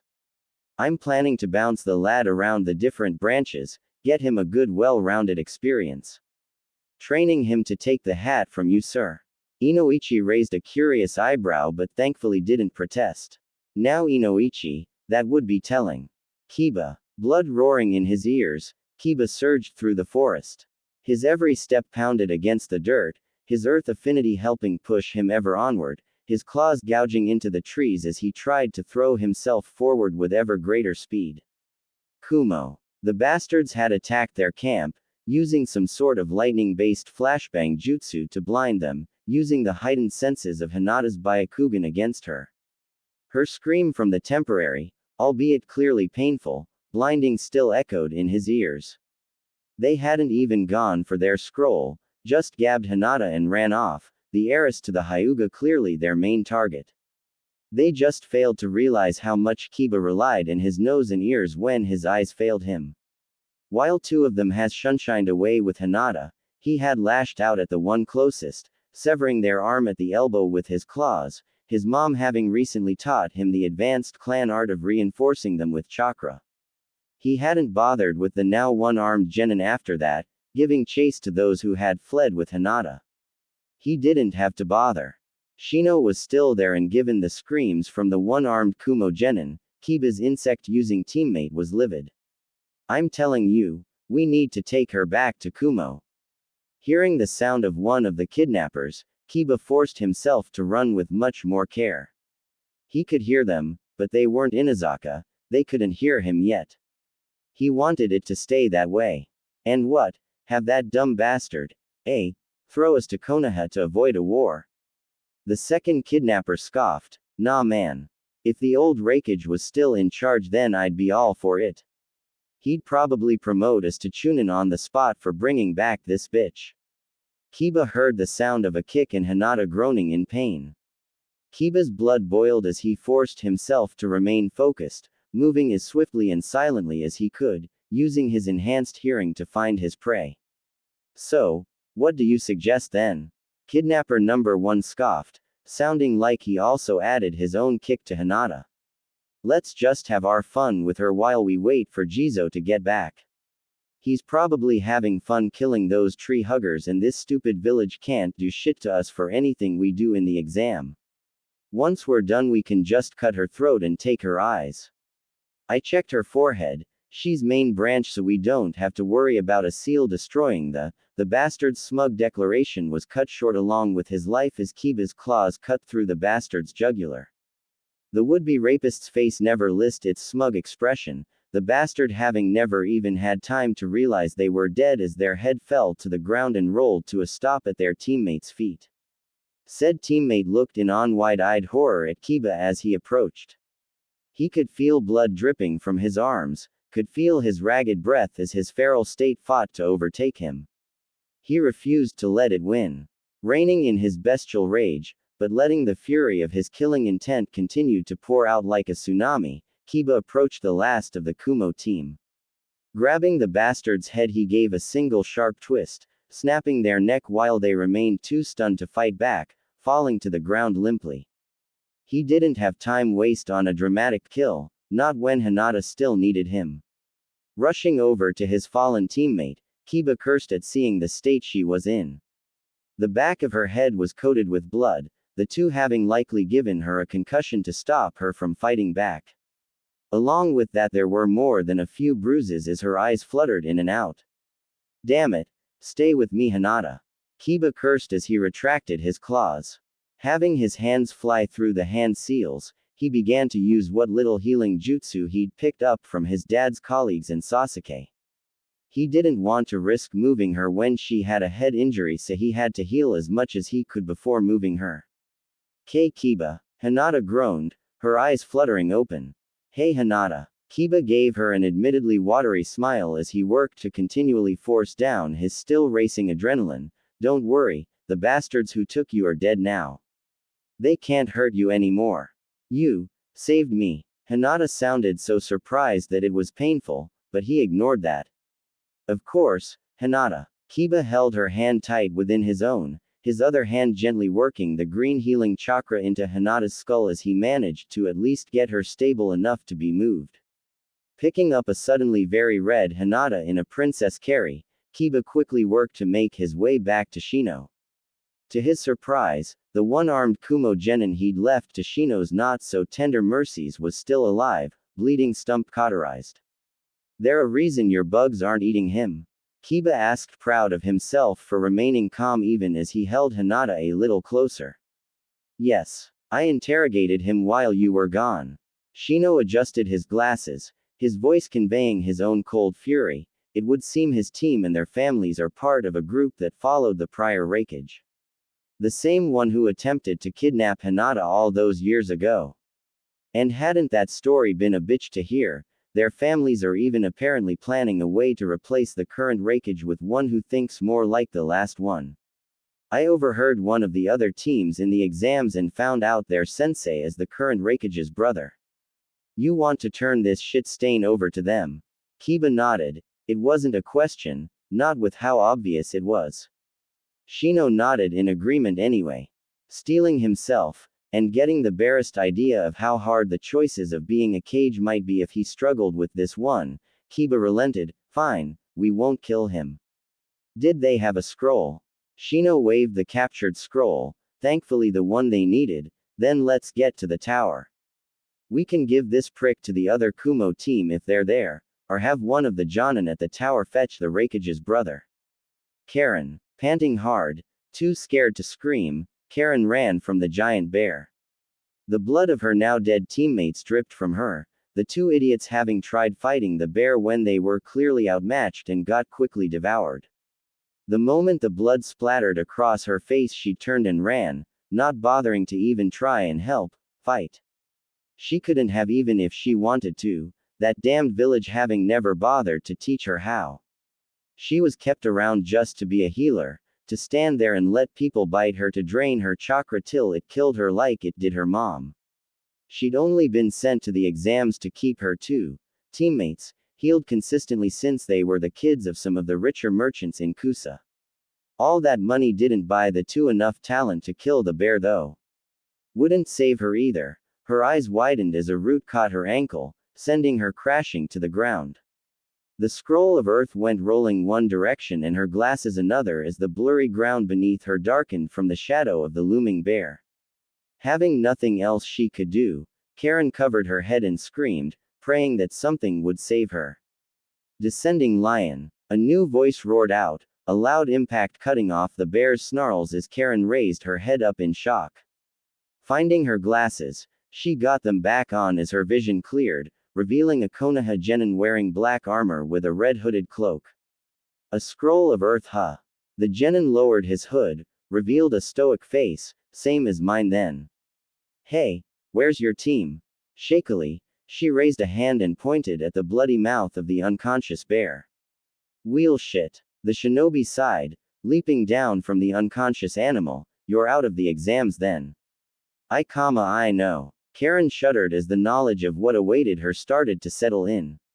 Once she left the forest, she'd be sent back to her sensei and then eventually Kusa. She'd failed at her task of keeping her teammates alive, and she dreaded what the village might do to her once she got back. Something wrong, Red? Her savior raised a questioning eyebrow as Karen flushed. I'm not looking forward to heading back to my village, she admitted before giving her best attempt at a displeased glare. And my name's Karen, not Red. Karen Uzumaki. The moment her clan's name left her lips, she saw a change in her savior's posture. Uzumaki, huh? He got closer, observing her closely, eyes bleeding red as he seemed to look through her. Well, I can tell you have a shit ton of chakra. Not as much as he does, but nobody has as much chakra as that moron. The last part was muttered under his breath as Karen blinked in confusion. What are you? She gulped as he looked back at her, eyes intense. You're coming with me then, Karen. I know someone I think you should meet. A friend of mine, named Naruto Uzumaki. The scroll she'd picked up slipped from limp fingers at that statement. Orochimaru. Smirking to himself, Orochimaru moved silently from branch to branch, following the taste of his prey on the air. Oh, he couldn't wait to see what sort of form and abilities his curse mark would grant little Sasuke. Each and every person who he'd gifted that seal to always developed such beautifully unique abilities. Ones he enjoyed thoroughly using whenever he took one as his latest host. Reaching a clearing, he looked down to see Sasuke returning with a red-haired girl nervously clutching his arm. Oh ho, was little Sasuke trying to use the exams to rebuild his clan? Naughty. Sasuke, who the hell's she? One of little Sasuke's teammates groaned at seeing the redhead. From what I can tell, she's Naruto's cousin. Sasuke shrugged as Orochimaru felt himself perk up. Another Uzumaki. And one that didn't have that blasted biju sealed inside them. Two for the price of one. He went still as he realized if he captured both he could force them to breed. A body with the reserves of an Uzumaki and the eyes of an Uchiha. It would be glorious. And her teammates did not oppose you taking her? Sai asked. Donzo's little protege sounding as confused as his emotionally stunted brain could. Those two were honestly a bit of a disappointment, and if his future host didn't need them to advance in the exams, then he'd have ended them on principle. They ran afoul of one of the bears.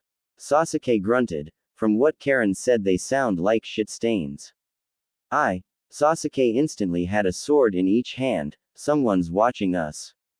The other two boys fell into line with him, the Uzumaki girl in the middle of their formation. Oh, it seems I let a bit of my excitement out. Orochimaru chuckled as he dropped to the forest floor, head tilted with a false serene smile, his killing intent pouring out all the while. The Uzumaki girl dropped to her knees, throwing up as the sensation washed over her. Sai and Shikamaru were shuddering and shaking but able to resist falling to their knees.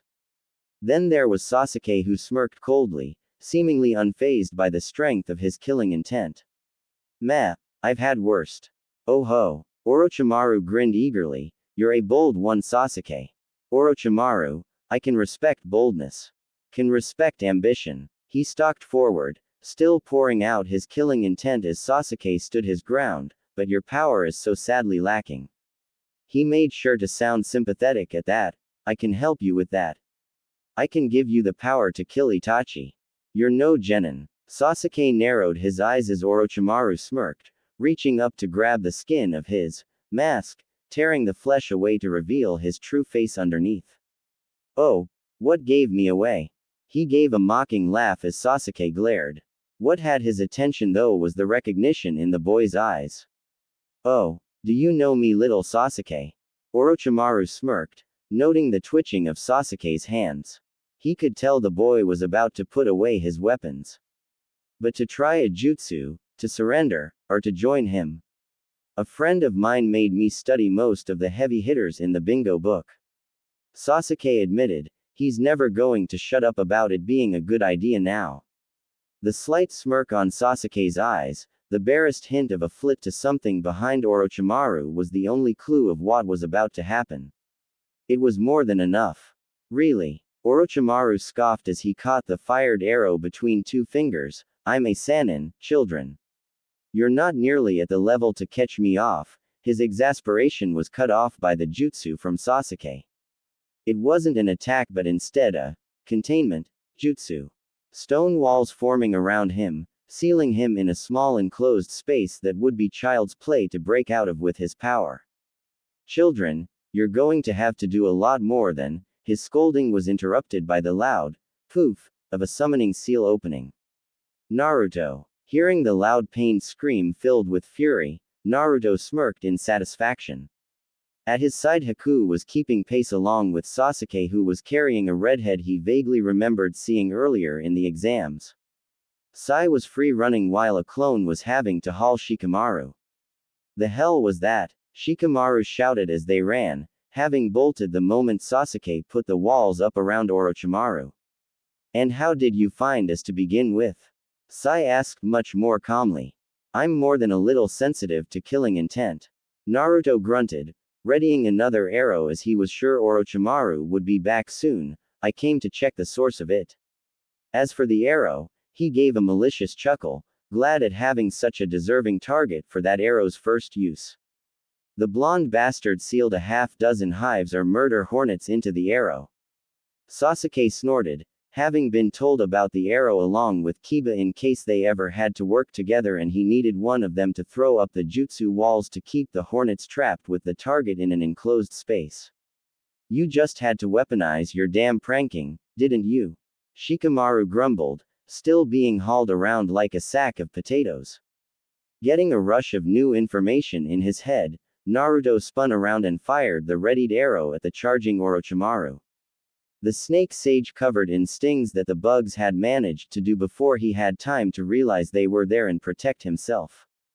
The layer of lightning chakra over the Sannin's skin as he caught Naruto's second arrow made it explicitly clear how he'd stopped the murder hornets. Too bad for the new Kennen, this arrow didn't have murder hornets. The Konoha Reaper oil, Haku noted as Orochimaru screamed once again. Yeah, doubt he'll fall for any of those again though. Naruto cursed. He'd wanted to save this for the finals, but he didn't have much of a choice here. Not if he wanted to survive long enough for backup to get here. Tossing his bow to Haku, Naruto poured chakra into his palms, a seal matrix appearing on the skin as he slammed his hands against the ground. The smoke from his technique was rapidly blown away by the powerful beats of his summon's wings. A massive falcon glared down at Orochimaru, not the boss summon by any means but still large enough to blow away the top of some of the trees and be visible to those outside the forest. Those inside would still likely have a harder time admittedly. So, you have a summoning contract. Orochimaru sneered at the falcon who glared back, the avian summon not taking the insult lightly as it sent a powerful wind jutsu towards the traitor Sannin with a single beat of their wings. Yes, very impressive. Orochimaru scoffed before smirking smugly, but while you all focused on me, I've already gotten what I wanted. The smug statement was punctuated by a pained scream from behind him as Naruto whirled around, trusting his summon to watch the Sannin. What he saw was yet another Orochimaru, this one whose neck was extended, fangs biting into Sasuke's neck. Seeing his friend in pain, hearing Orochimaru cackle, Naruto saw red. And the Kyuubi chakra exploded out.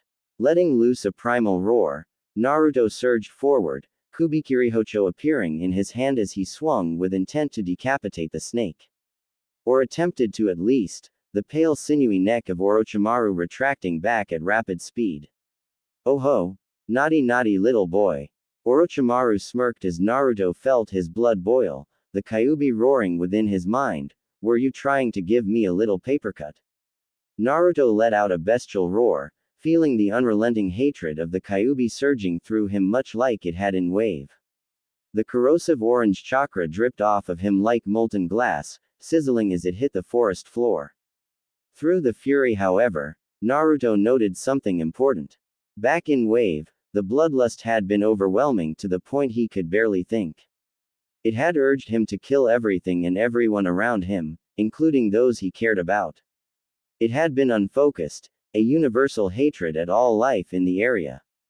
Now though all that hatred was directed, focused entirely on Orochimaru. The rage was still there but it wasn't clouding his mind. He didn't feel any urge to attack his friends. And while he still heard the Kyuubi roaring it was demanding he slaughter the snake Sannin. The Kyuubi and him were complete agreement for once. A swing of his sword had the blade passing through a thick trunk that Orochimaru had been standing in front of only a moment before, the acidic chakra letting the sword burn though without any resistance. I must say I'm starting to grow bored. Orochimaru sighed in mocking fake disappointment before becoming a blur. The S-rank missing nin slammed a fist into Naruto's gut as he choked out a pained gasp, the air being driven from his lungs even as Orochimaru ignored the burnt flesh from the first that hid the Biju chakra. Ignoring the searing pain of what felt like at least 3 cracked ribs, Naruto tried to swing his blade, seeing the others holding down a thrashing and screaming Sasuke. Tried, as Orochimaru stomped downward, breaking Naruto's wrist with a loud crack. Don't worry. Orochimaru smirked with sadistic glee as his eyes looked over Naruto in a way that made him feel unclean, you're not going to die. Not yet anyway. I plan to make you suffer for those little pranks of yours earlier. The snake Sannin looked up towards the tree line, grin growing, ah, little Anko is coming to play. Do be sure to survive here children, I have someone much more fun to play with right now. As the snake Sannin shot off in a blur of motion the pain, and sudden loss of the Biju chakra energy, had Naruto collapse, vision going black. And in an instant, he wasn't in the forest. He couldn't feel the pain of his broken bones, or feel the weight of his sword. Where am I? Naruto blinked in confusion as he found himself in a dimly lit labyrinth of stone. Feeling a disturbingly familiar feeling further in, Naruto followed the sensation, feeling drawn deeper and deeper into the maze as he followed its twists and turns. Eventually he came face to face with a corridor that ended in a set of iron bars, seals marking their surface. The Kyuubi's prison. Naruto whispered in shock as he realized just where he was. So, my jailer comes to visit me at last. From the darkness, a glowing orange eye opened, the voice dripping with anger and bitterness. Naruto trailed off, not really sure what to say in response to that. He was technically the jailer of the Kyuubi, but he'd never really taken the time to think about what that meant before. He'd known that his mother was a Jinchuriki before him, and so was the first Hokage's wife before her, but that meant that apart from the night of his birth, the Kyuubi had been locked away in what looked like a tiny room for decades. He wasn't even sure why the Biju had been locked up in the first place. What's wrong, brat? The Kyuubi snarled, scorn and bitter hatred dripping from the Biju's voice. Got nothing to say to your prisoner. Why did you back me up against Orochimaru? Naruto asked the question without thinking, not wanting to admit to himself that he was running away from the more complicated questions. The more uncomfortable ones that he wasn't sure how to address. That cur. The Kyuubi growled, the killing intent flooding out thick enough that Naruto felt he could cut it with a knife. I may be a monster, but even I have standards, you stupid human. That worm crosses several lines. I see. Naruto frowned, feeling like he should say something else. Ask something else. He felt so many conflicting things in his gut that they broiled together like a nest of writhing snakes. The choice was taken from him as the labyrinth became blurry around him, the real word taking focus as he shot up with a gasp. His gasp was being drowned out by the sound of screaming. Dosu. There he is. Zaku had a manic grin on his face, fingers twitching erratically while Kin smirked, both of them looking eager for blood as they observed the clearing ahead. Their target was passed out inside a hollowed-out tree along with the blonde Uzumaki that wielded one of the 7 swords of the mist. Let's get him. Kin readied her Senbon, the two of them about to shoot forward when he grabbed their wrists. Wait, you idiots. Dosu hissed quietly, have you already forgotten that it only took one of them to stop you both last time? That tree just got lucky. Zaku snarled, besides, the blonde bastard is passed out. It'll only take one blast to blow all of them away. Dosu managed to keep from rolling his eyes in front of his teammates, even if only barely. Of the 3 of them, Zaku was arguably the weakest. Everyone from Otogakure had some form of special weapon or, more commonly, body modification that was given or done to them by Orochimaru. Zaku relied almost exclusively on that modification, which was a glorified Gale Force Palm Jutsu. There are 4 awake and alert shinobi in that camp. Dosu tried another tactic, 6 if they wake up our target and the blonde who stopped you before. That's 2 to 1 odds against us and we have minimal information on their capabilities. So, it's just a numbers issue. Zaku grinned as Dosu felt a stone-like weight settle into his gut, then let me even the odds. Zaku burst from the tree line, Kin hot on his heels as he charged at the red-haired girl, likely seeing her as a weak link, decapitating. The jutsu's name was cut off by a blast of water slamming into Zaku while he was still in midair, completely drenching Dosu's hot-headed teammate. Thank you for warning us of their presence, Karen. An eerily calm shinobi with a half-mask, one hand resting on a blade at their hip, the other still in a one-handed hand sign. There's another one in the trees. The redhead stammered nervously, the girl's stance as she held a kunai clearly speaking of a lack of proper training despite her apparent skill as a censor. Stepping out, Dosu narrowed his eye, taking in the situation even as Zaku tossed off Kin's arm when she helped him up. You stupid little bitch. Zaku snarled, the brash fighter pouring out his best killing intent in an attempt to intimidate the group who, for the most part, didn't even seem to notice the killing intent Zaku managed to leak out. Someone clearly noticed though, as a killing intent so foul that Dosu could see it like a heat haze in the air began to come from the hollow tree. Slowly, like a reanimated corpse rising from the grave, Sasuke Uchiha sat up. The three dark tomo of each eye standing out against the blood-red pupil as the sclera bled black. Standing out on the Uchiha's pale skin was the curse seal of heaven, the mark spreading across the Uchiha's skin even as the Sharingan user's killing intent flooded out, dwarfing anything Zaku could ever hope to produce. How the hell do you have a curse seal? Kin took a shocked step back at the sight while Zaku only grew further enraged. Orochimaru had ordered them to kill Sasuke Uchiha. The Snake Sannin wouldn't bother gifting someone a seal after already ordering a team to kill that person. They weren't supposed to succeed, they were just a test for Sasuke to use his seal on. Zaku wouldn't realize that though, not with how desperately the airwave user coveted the dream of being gifted a curse seal. You know what this is. Sasuke Uchiha's voice was cold as he moved faster than he should have been able to, a dark miasma of chakra forming around the Konoha Genin, a backhand sending Kin flying before their target, grabbed Zaku by the throat. That means you work for him.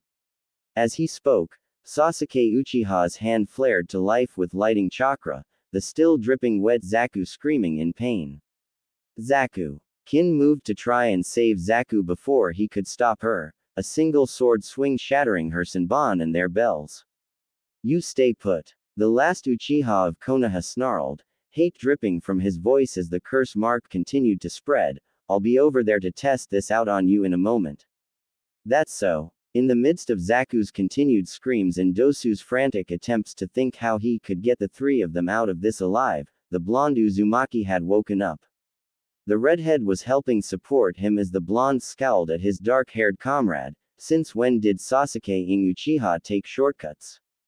Since when did you rely on the power of traitors? The Uchiha blinked, confusion warring with the rage that always seemed to coincide with the first uses of the curse seal. That's right, you don't. Uzumaki took another step towards the dangerous curse seal Genin. I know my friend, I know you're too strong to let that snake bastard win. The words were apparently the right thing to say, the Uchiha gritting his teeth as the curse seal began to recede as did the lightning chakra. But even without that seal active they were still outnumbered. I offer a trade.